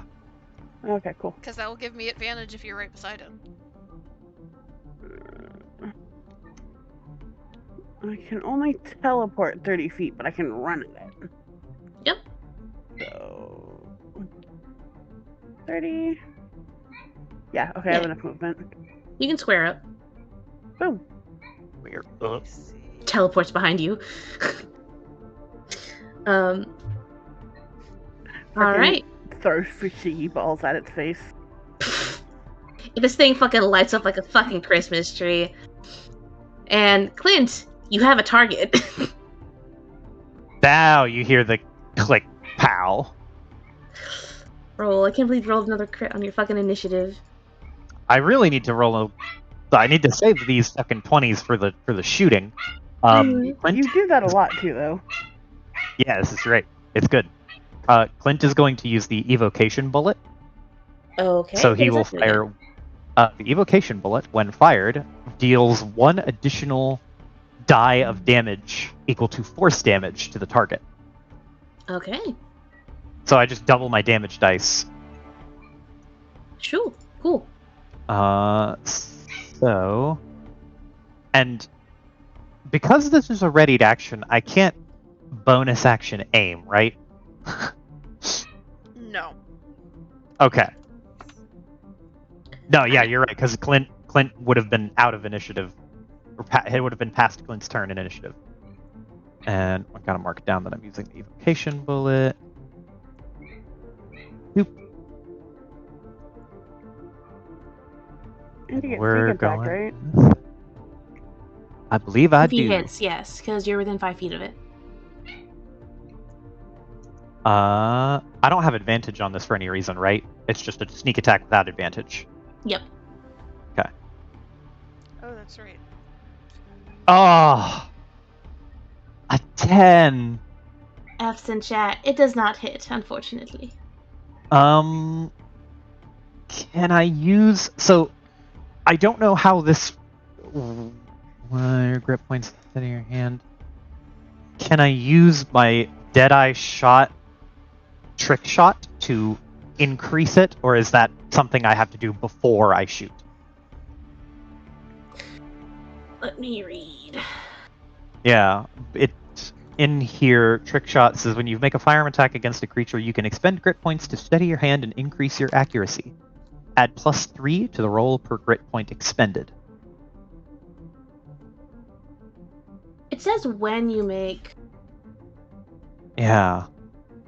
a firearm attack, you can expend grit points to steady your hand and increase your accuracy. It doesn't specify that it has to happen before you know the result of the roll, so I will allow it, to be nice.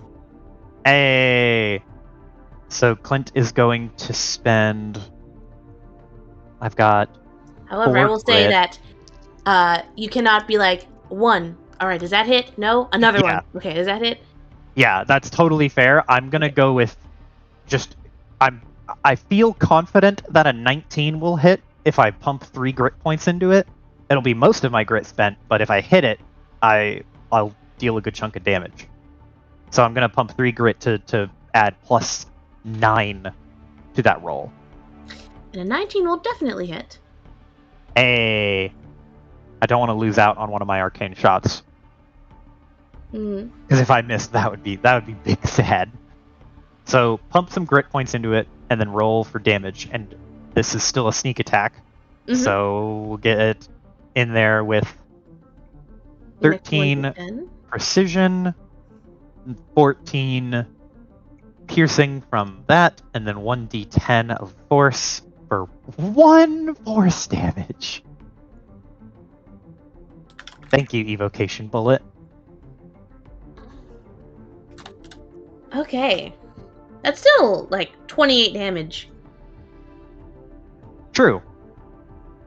Still a chonky hit.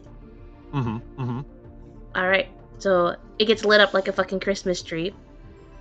Farah, it's your turn. Your favorite thing, a single enemy and ally. Yes. I'm going to be using my fancy dice. Ooh. So she is going to run in and immediately cast Hexblade's Curse on it. So I crit on a 19 or a 20, and it's +3 necrotic for damage if I hit. That is 13 plus bless is 17? That'll hit. Hey! So that's a sneak attack. Plus this, +3. Okay.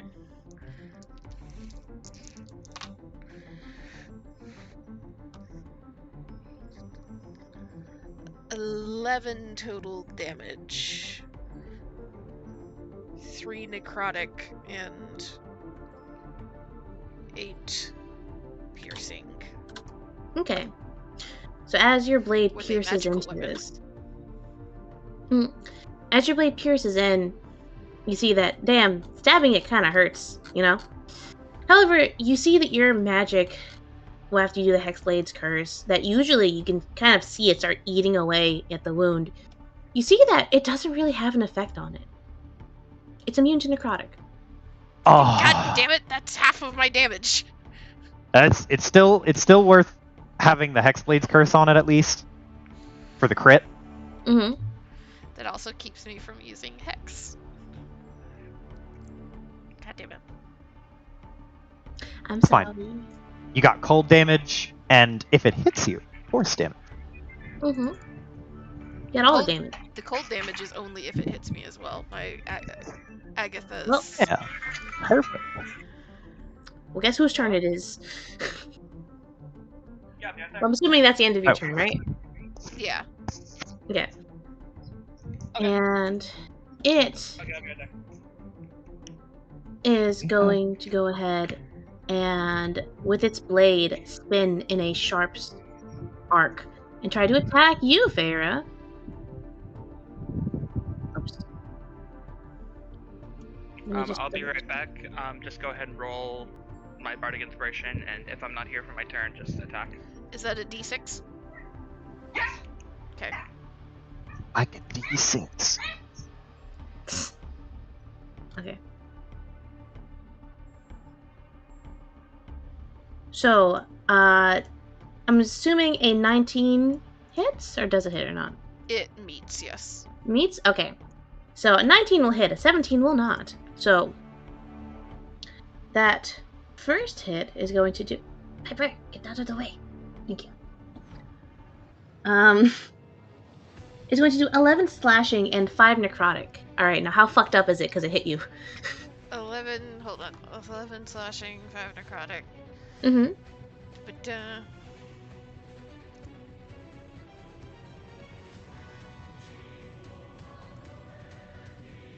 gotta actually make sure that I do that.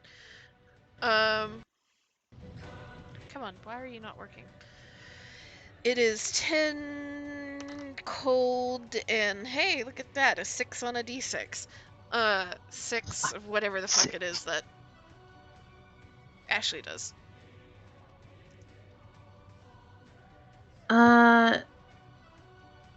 Wait, you got 10 cold from your thing. And then 6 from 6 force damage, I think, is what 6 it is. force damage. Got it. Okay.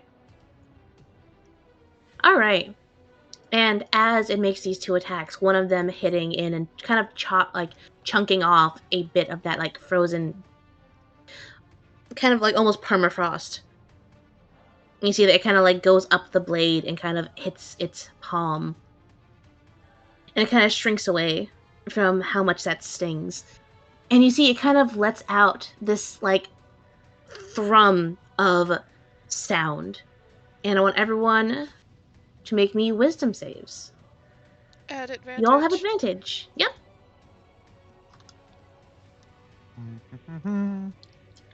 This is Clint's worst save. Oh, thank God. That's a dirty 20. Okay. Iris? Oh no, the Iris is muted.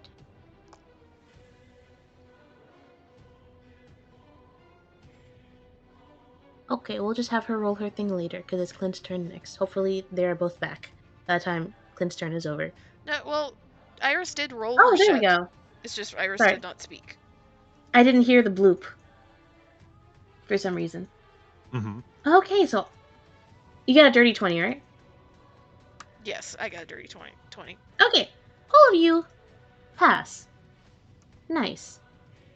So, for you, all of you, your makeshift earplugs kind of guard you from the brunt of it. You just kind of like wince of like, ah, that's loud.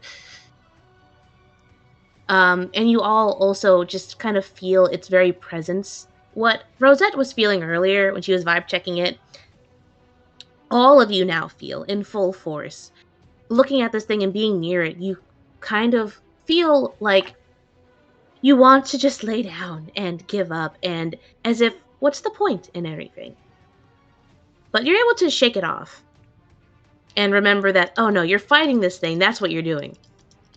No time to just lay down and give up. As it ends its turn. And Clint, it's your turn.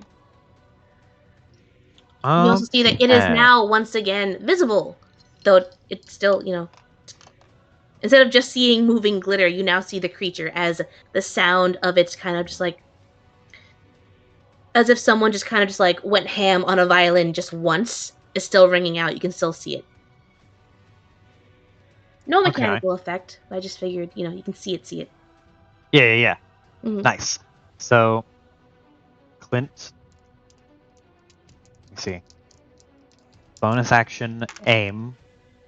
He's just going to set up shop right where he is. Bonus action, aim. And we're gonna hope. And he is going to. Do I want to use another magic bullet? What other bullets do I have? How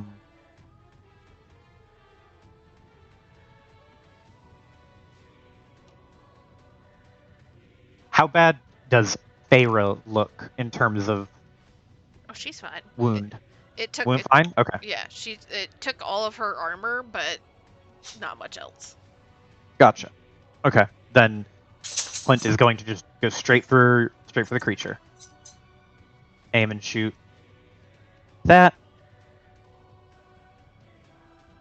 Steady aim for advantage. And a 20 to hit. That it? Hey.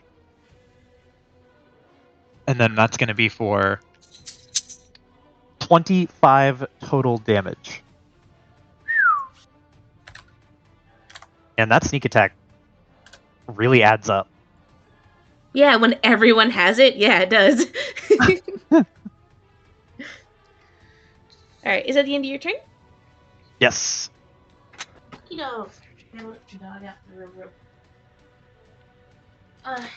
have a piper or no? I don't believe so. I'm I think assuming she's no. still AFK. Okay. Did she say just attack? Yes. Something about Bardic Inspiration and then attack. Was the Bardic Inspiration... Alright, what is her sheet? Where's her character? Alright, her Roll20 sheet is not filled out. Let me see her D&D Beyond sheet.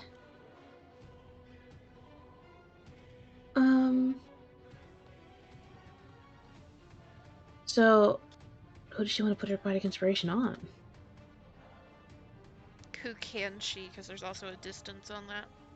Yeah.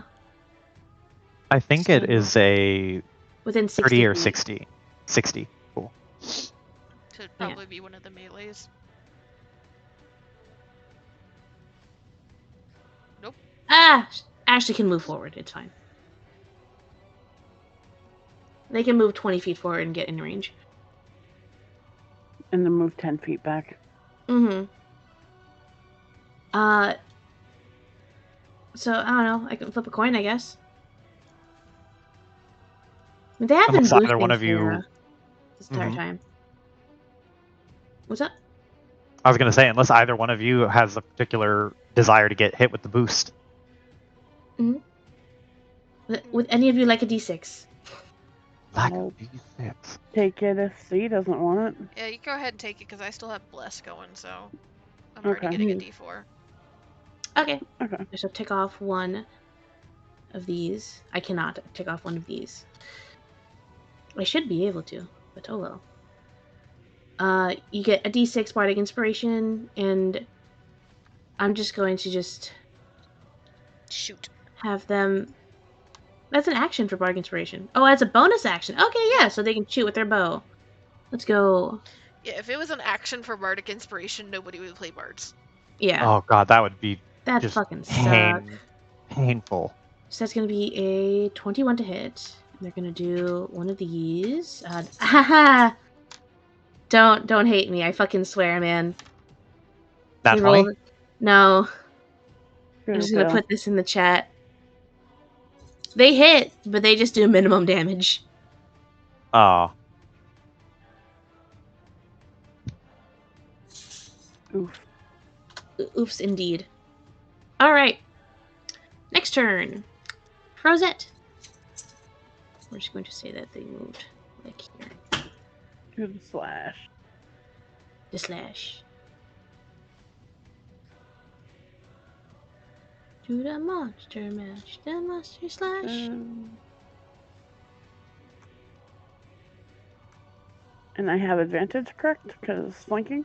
Yep. Oh.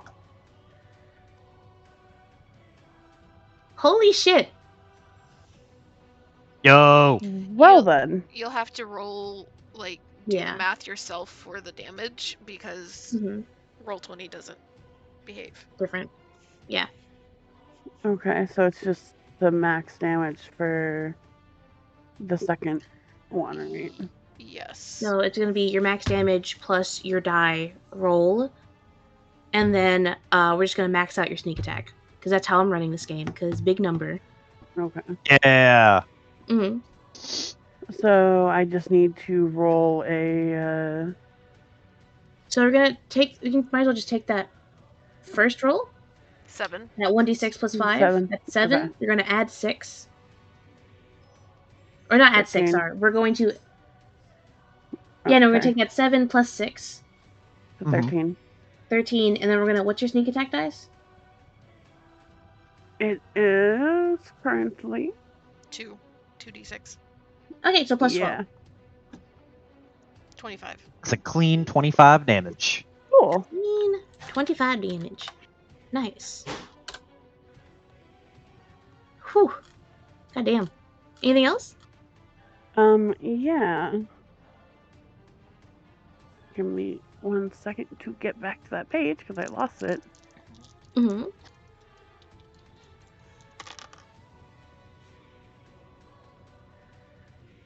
I'm going to use a bonus action to do these bonus blades.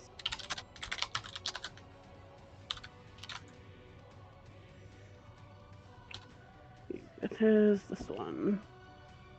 Also advantage. Gotta pull a thing up real quick. Sorry, I need to find this thing. Where the fuck is it?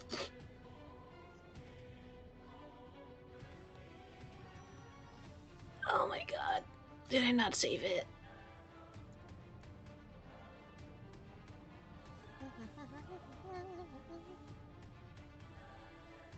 Where did you put this? Where the fuck did you put this? Okay, I found it. Okay. Sorry. No problem. Cool. And Iris, we're using the rogue one, right? Yeah. Okay, cool. Yeah, I'd like you to roll me a D100, and I'd like to figure out what's gonna happen. I'd like you to describe what this looks like. Because Okay. there's going to be a wild magic surge. Yeah. Hell yeah! And I was like, where the fuck did Z put the fucking wild magic thing for every class? Where the fuck is it?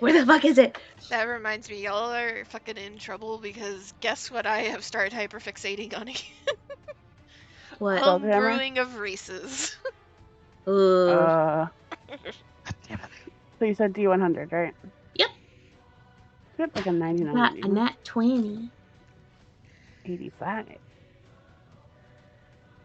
So I don't know what the effect is, but how I kind of imagine this working is her blades, which are normally like kind of similar to in like a navy blue slash, it's like silver with a navy blue kind of tint to it, and they look like a weapon made out of constellations. Essentially, it flickers like it's glitching. Maybe changing a different color.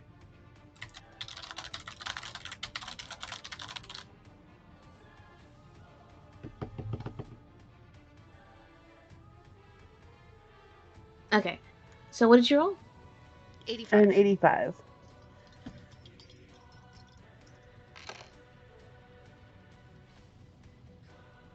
This is an interesting one. This isn't going to happen now. However, 85.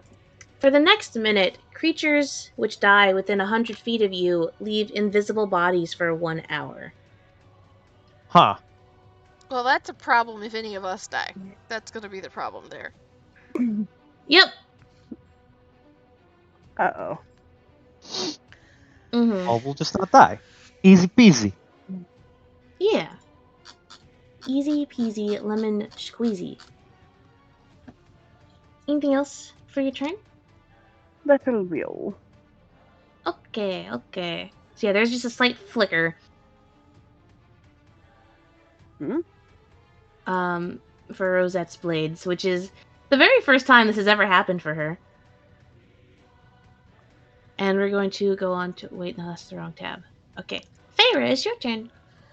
Okay, so since this fucker won't take necrotic damage, we're gonna swap tactics here. And we're gonna go for fucking Wrathful Smite instead. So she will activate a Wrathful Smite on this thing. And attack. That is 18 to hit.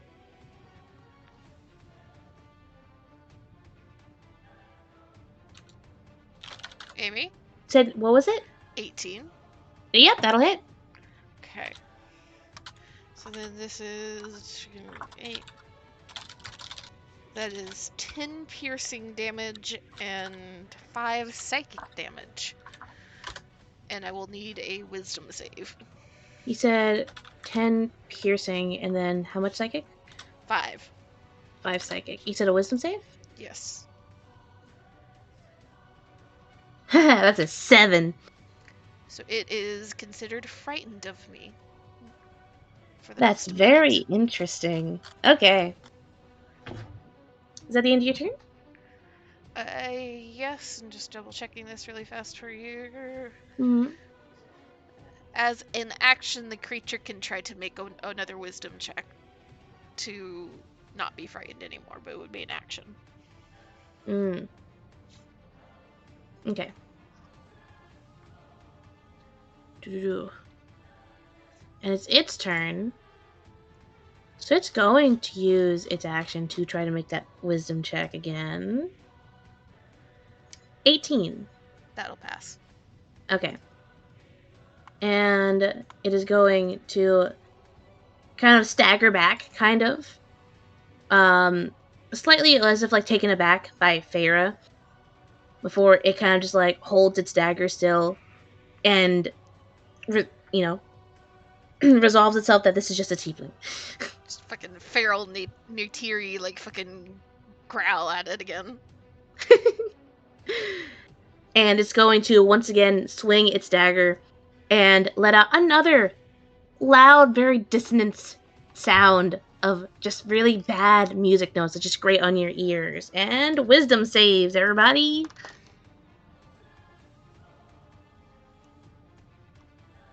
And 18.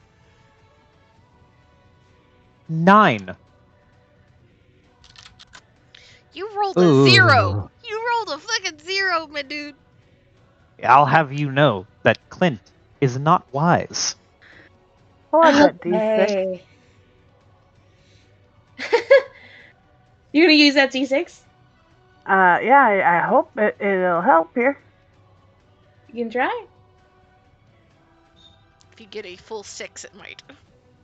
You just gotta roll big. Easy peasy. True. Big roll. No problem. No whammies. That's the Careful. exact opposite of what you wanted. What did you get, Farah? An 18. Okay, so Farah is fine, 'cause she's in a fucking standoff with this thing.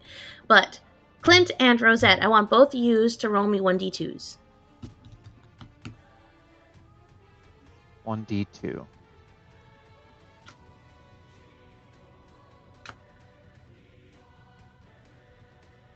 2's good, right? Well, we'll find out which is the bad, which is the good. 2's gonna Oh. be great.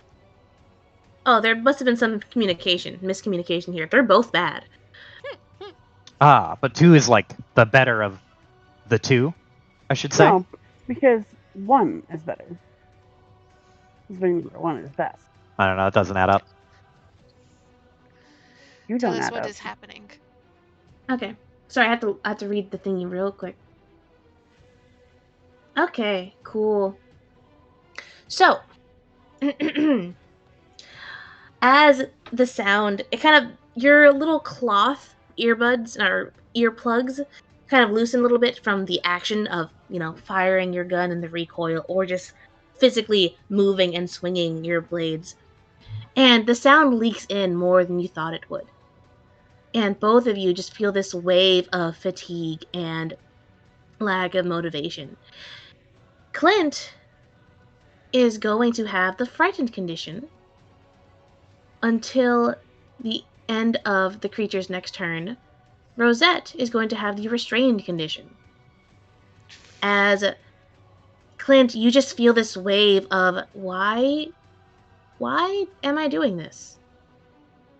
It's like someone bottled up depression and just injected it straight into your body.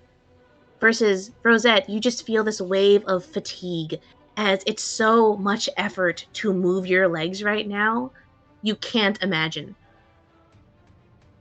actually picking them up right now. And that's how I'm flavoring those mechanics.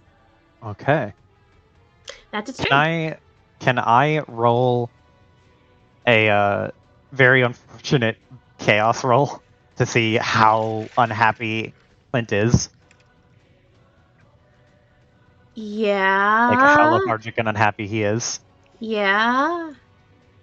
He feels like this wave of depressive melancholy just wash all the way over him, and there's an utter sense of just like motivationless despair.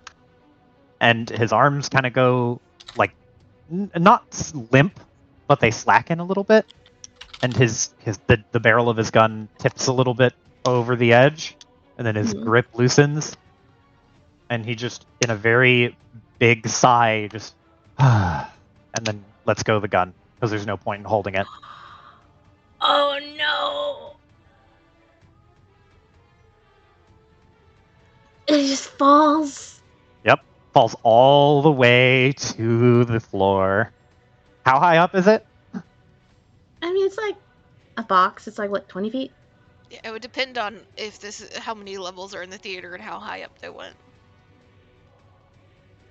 Boxes can go up like 4 or 5 levels. I'll say we'll just call it 30 feet. Okay. That you guys went to the higher ones. Okay. Then his gun just falls 30 feet to the floor and clatters on the ground. Whew.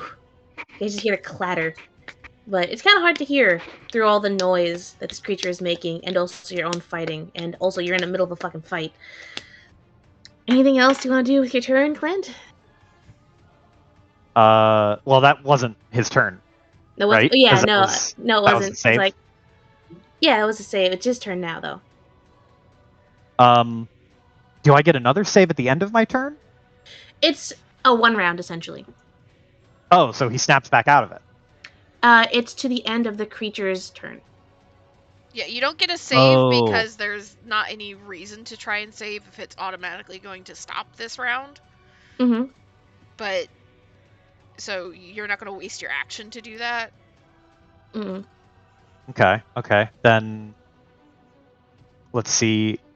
If Clint is going to feel depressed and, like, listless until the end of this turn, he just kind of sighs, just goes, I don't even know why I'm holding on to this thing anymore. And he takes the necklace off his neck and drops it over the edge as well. Oh my god! Well, luckily it's only Rosette and Feyre that can see him right now. And both are distracted. Both are distracted. Holy shit! I'm afraid to ask you if that's your turn, because I think he'll do something else. Nope, that's it. That's his Okay. entire turn. He just sits there in like this listless haze and gets rid of the things that mean the most to him. Oh shit, I just wanted to flavor the frightened condition. God damn. Whew. Can't do that with oh. Joe. No, okay. You know what, Joe? You get fucking inspiration for that shit. Hey. Because holy shit, if either of them Damn. looked up, they'd see Zombie Clint. If That's a any of them look zombie up, Clint. they're gonna see Zombie Clint. Straight up. Okay. So Clint, at the end of his turn, snaps out of it and then just like blinks, and then realizes what he's done. Oh, it's And still just, like- going. It's until the Derm's turn. So at the start of his next you're turn right. is when he's gonna snap out of it. You're right. Sorry, go ahead. Mhm. Sorry. Just want to be like, no, you're gonna snap out of it in a couple seconds. It's just like the worst 6 seconds of his fucking life. I gotta make him count. Exactly. Holy shit. All right, Ashley. Are we still missing a Piper? It would seem so. Okay, so I am just. Oh, you're here. Okay. Shoot. Okay. Roll your attack. And also.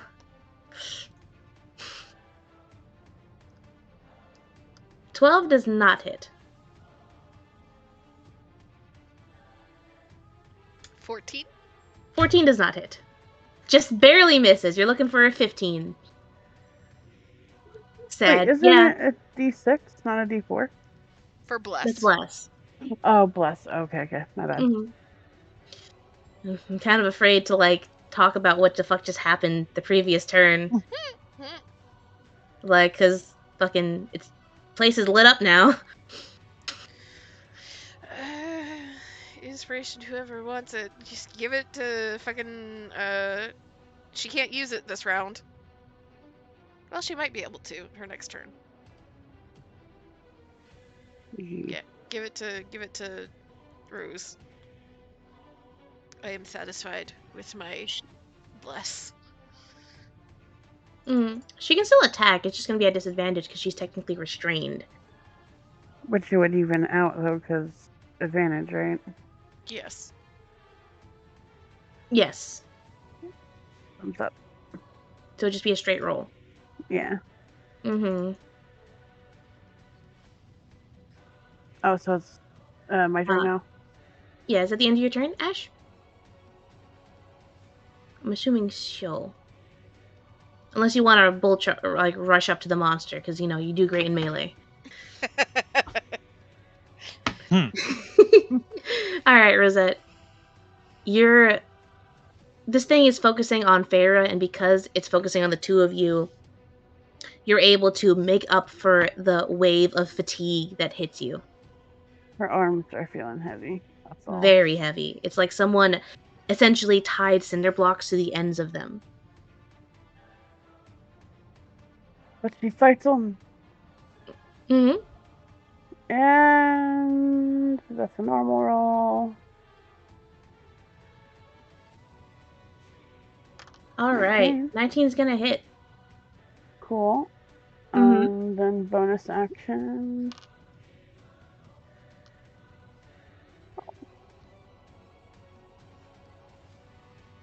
All right. Roll me a d20, by the way. Okay.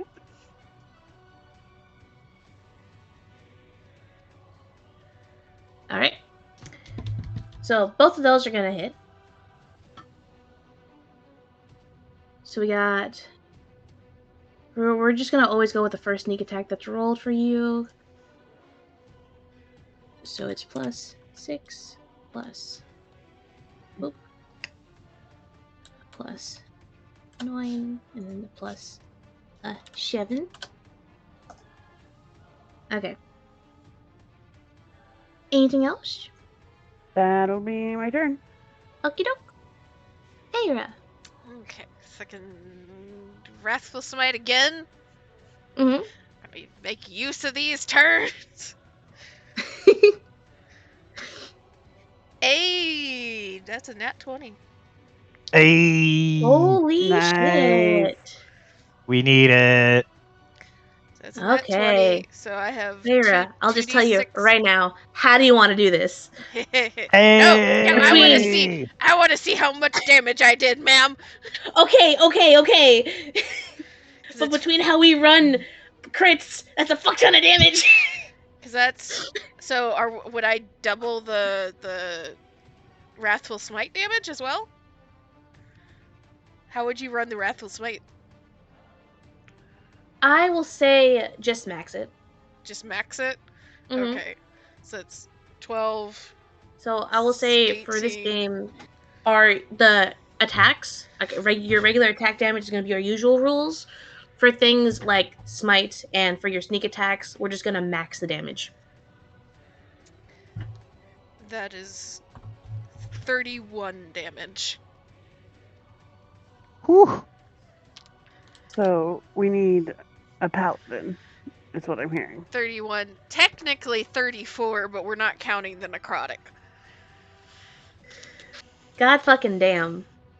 Holy shit. Go. How does Feyre do this? Farah just. I imagine she's like sees across this thing to see like Rosette starting to kind of lag a little bit and is ducking the fucking arrows from Ashley and then glances up and past into the darkness that where Clint is and sees the very not alive Clint and just like, okay, we're done.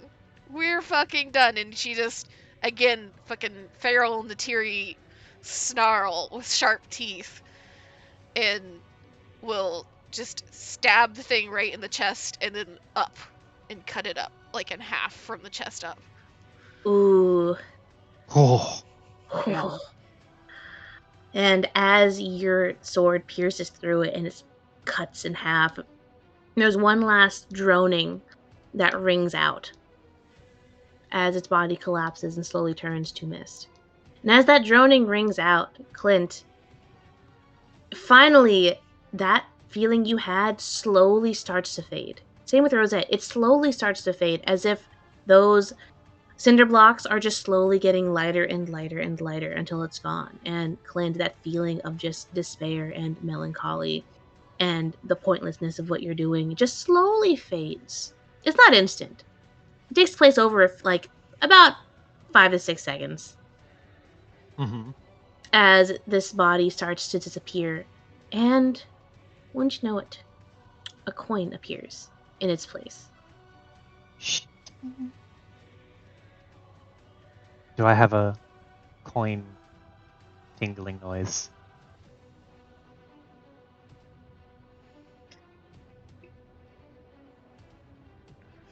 Yeah, here we go.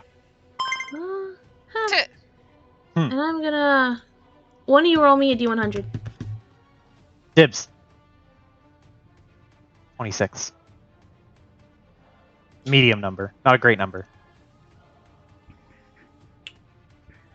Feyre and Rosette, and all of you paying attention to this creature, as you hear the coin kind of drop to the ground, you hear that familiar cling. You also hear another item drop as well. And all of you see that as this creature's body disappears, it dropped not only the coin, but it also dropped its dagger. Oh. And they both just lay there, glinting in the dancing lights that are now just floating where this creature was buried and covered in so much fucking glitter. By the way, Feyre and Rosette, both of you are fucking covered in glitter. You guys are standing in like a 3 to 4 inch pile of glitter. Feyre just kind of looks down at herself and just, you see her kind of like stomp a boot to like get some of it off of her like boots and like pants, but it just puffs up another cloud of glitter.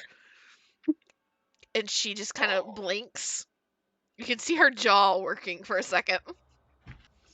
Mm. And then looks at Rosette and points at her. Doesn't say anything. But the threat is there.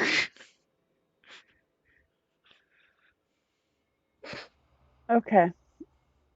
Rosette Rosette just sounds like, I got this, and she kind of waves her fingers a bit in like a swirling motion, as if like trying to like mini tornadoing it, vacuuming it into her hand essentially. And Excuse me, then ma'am. Did we say that you could vacuum up your glitter? well, she's gonna use the spell to put it somewhere else essentially. She's going. Okay, I was gonna say you cannot clean this up. No. You can only make it a mess somewhere else. No. She's grouping it all up into a pile and making it appear here. No. Ashley's going to find a scroll of glitter. It's not on Ashley, but it's on his shoes, which not as great. Maybe the cuffs of his pants, but it didn't get covered, so that's nice. Ashley just kind of looks down. You can't really see that well, but like there's like a little glimmer from it. Oh, you can see the dancing lights was cast during this fight, Okay. so he So can he see just perfectly looks up, fine. and all he says Clint. is, "Justice will be swift."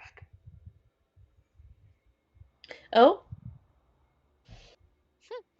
Clint, so like after he snaps out of the depressive haze, he blinks for a second, and then like snaps upright, stands straight up, puts both hands on the rail, and leans over and sees the gun and the necklace down there, and then there is a brief moment where he thinks like, I need to jump, and then he stops and considers the grappling hook, which he'll just like point blank shoot it into the floor next to his foot, and then leap over the rail and let it unwind to carry him down.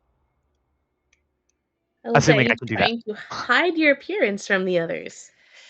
No, he's trying to scramble to get the Trying to gun scramble? first. As soon as he does that, and like she can sense everybody starting to turn the direction the fucking grappling hook in wood, Feyre will reach down, snatch up the dagger, and hold it in the air, kind of turning towards Rosette and Ashley.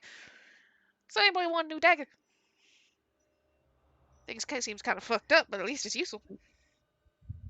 We should probably figure out what it does. If it does anything.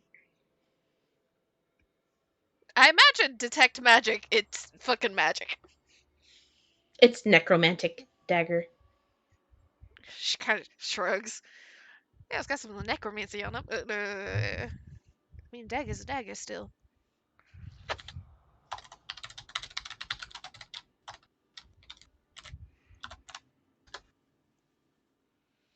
Just flips the dagger, holding it by the blade now, and just like first holds it in vaguely Ashley's direction and then in Rosette's direction.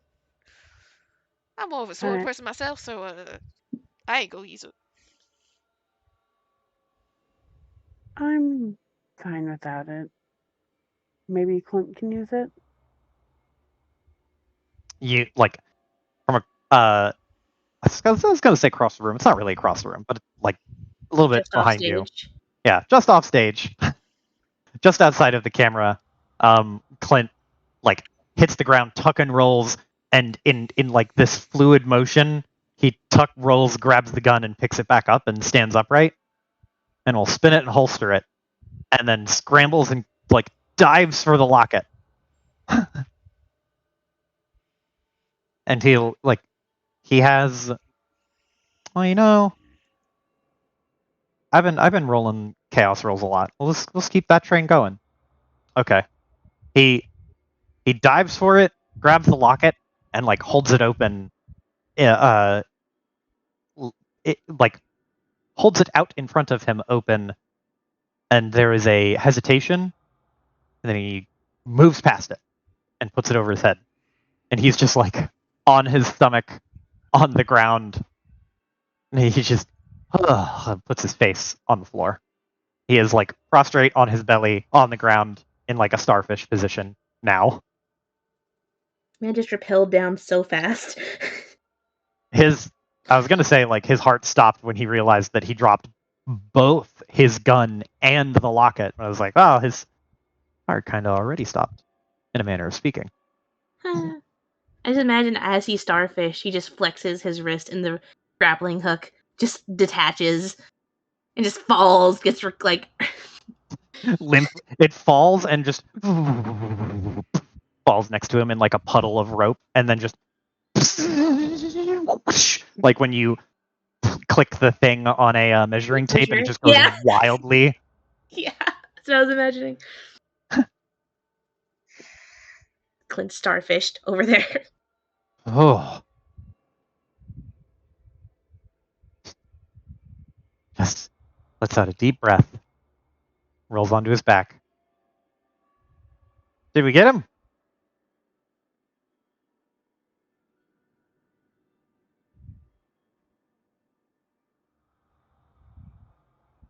Anyone? I Yes, think we got we him. did. He sits up. Is anyone looking directly at Clint or in Clint's direction? I mean, the loud crash from the grappling hook Yeah. falling. I mean, Rose would He have turned to look at him. he very smoothly like blinks and he just goes, so does he is he all funny looking?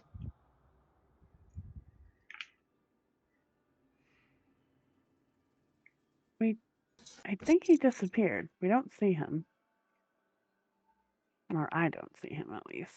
Wait, like he escaped disappeared or like dead disappeared? Dead disappeared? We have the coins. We have the coin and the dagger he had.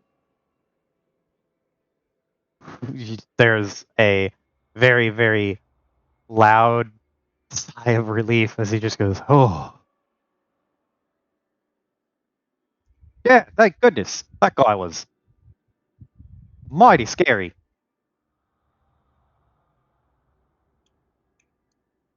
I think we all handled him quite nicely. I agree. Gets up and like does a little kip up, so he'll rock back onto his flip over, so he's on his back instead of his front, and then rock back and then hop up onto his feet, and he'll run over here because there's no stairway to the stage. He'll just run over there to the edge of the stage. So, hey, what's next on the docket? Go pay a visit to our little friend Baby Blue. Drop off a coin.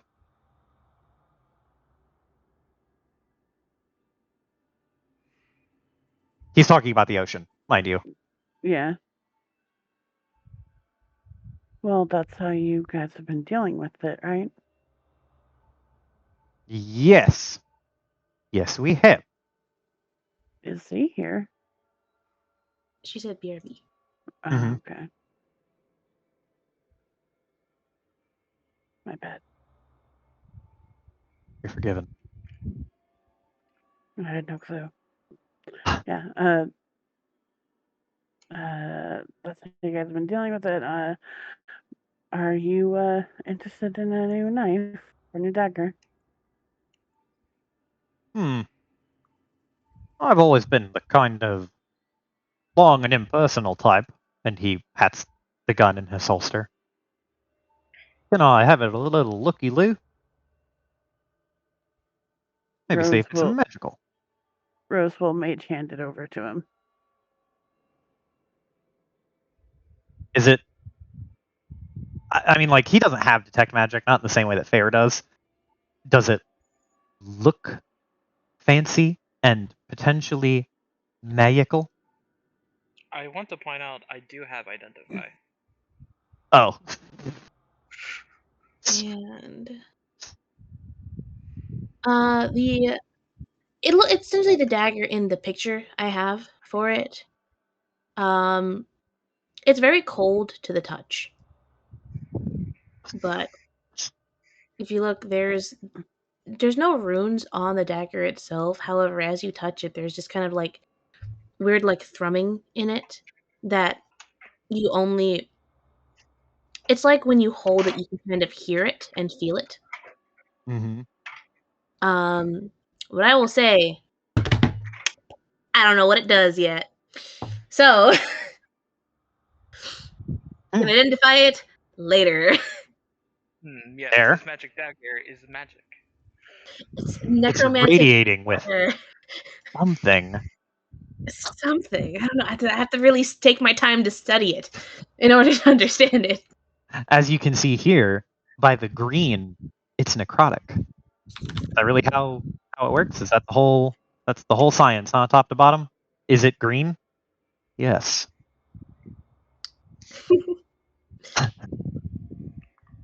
Well, please excuse my improv DMing.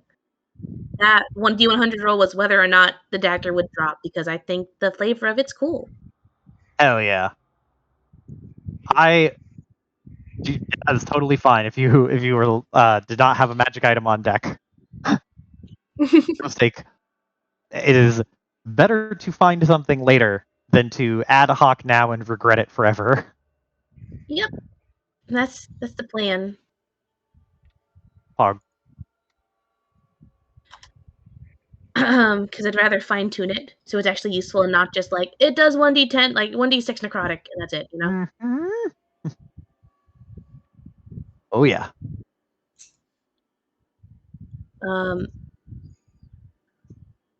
But I don't know where Z is not here, so Ashley is taking the dagger, is what I'm hearing,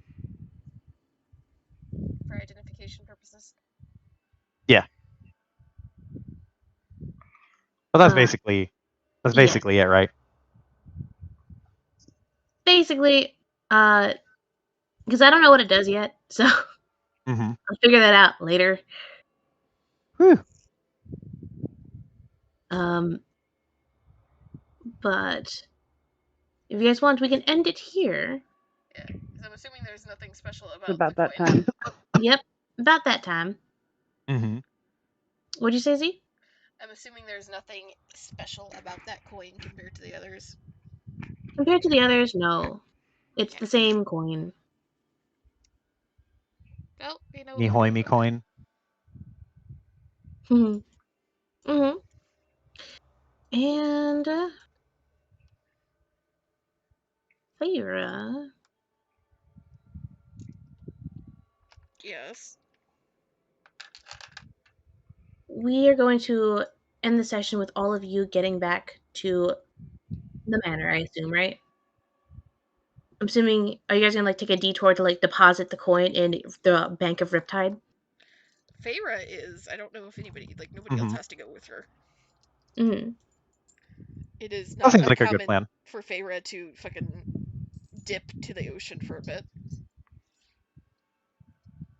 Mm-hmm. So is anyone going with Oh, Feyre? Or is meet up back at the tavern time? We can we'll give go with her a ride. Farah. Yeah, we can give her a ride. Like, we have a carriage. Yeah, we'll all go to the drop zone. Oh boy. Okay. So, Feyre, as the group joins you, I imagine it was like you started going, and then they're like, "No, let's all go." Just like, fucking okay, I guess. Mhm. As you make your way to the docks, I assume you just go just straight down Yeah. to the docks. So you guys are gonna go fucking zip. The city's very fucking quiet, of course, because it's fucking 2 a.m. at this point. It's late as fuck o'clock. No one else is on the streets except for people you don't want to mess with at 2 a.m. And Feyre, you go to deposit the coin into the Bank of Riptide, and as you deposit it, you get like a faint uh little giggle in the back of your mind, and the ocean kind of sprays you a little as it crashes against the dock. And you just hear in your mind and kind of feel the pulse of magic at the sword at your hip a very, very quiet thank you. You know, a very quiet thank you. And you turn to get the fuck back home, I assume, right? Yeah. There's just like the moment as she gets sprayed in the face before the thank you. Just like raises a finger, like not mean, but kind of half joking, half serious, like fucking behave.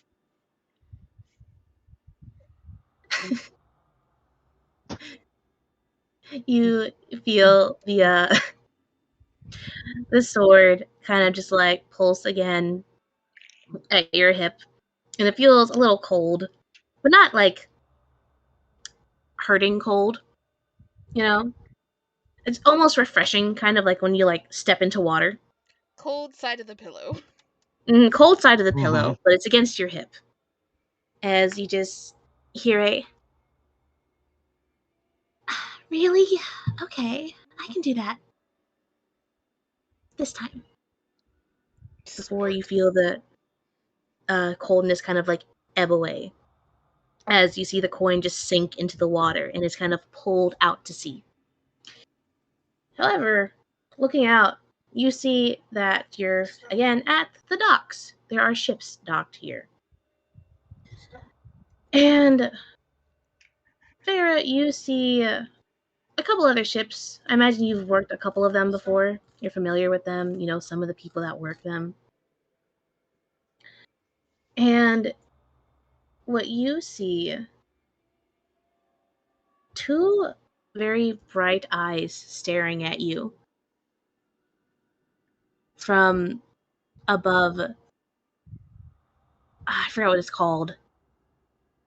The deck? The railing for a ship? Hmm. What's it called? I don't know. That's the deck is The the land the The land part. yeah. The mast is the center part with the sail on it. That's what you're going for. Yeah, sure. We'll call it the mast because I can't think of the other word. You I see think I two know bright. what you mean conceptually. I Crow's just don't nest? know what the word is. Yeah. Yeah, fuck it. They're in the crow's nest. You see two bright eyes staring at you from the crow's nest. Before they blink. And they're gone.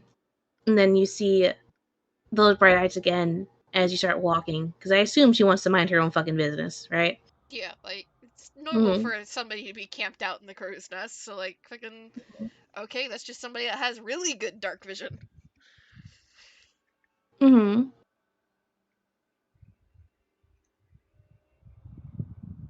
Heading back to the carriage. Yep. As you're heading back to the carriage, I want you to roll me perception. Oh boy.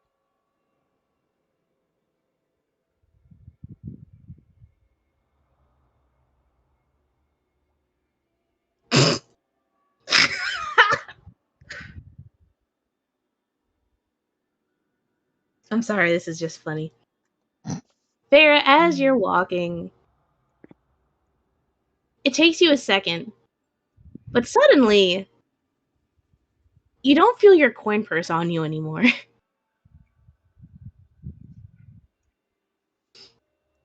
What? Fucking spinning around looking for any movement that is not supposed to be there. That is a quick way to get someone's fingers removed.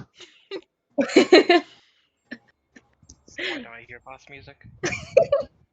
I imagine you're like, what, 20 feet away from the group? You're walking back. You guys see Farah just stop, and you guys hear boss music coming in.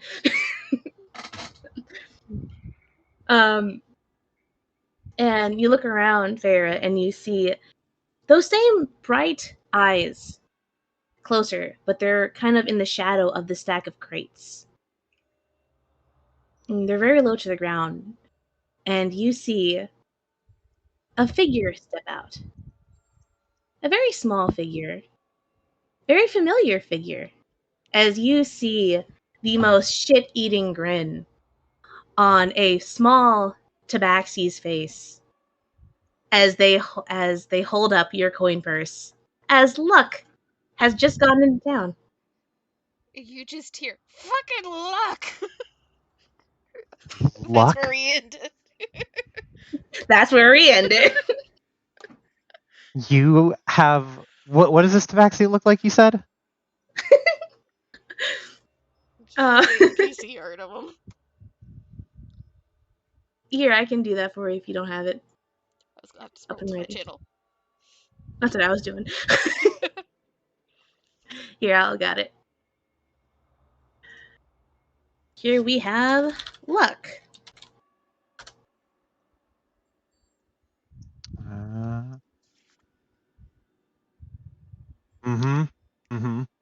I see.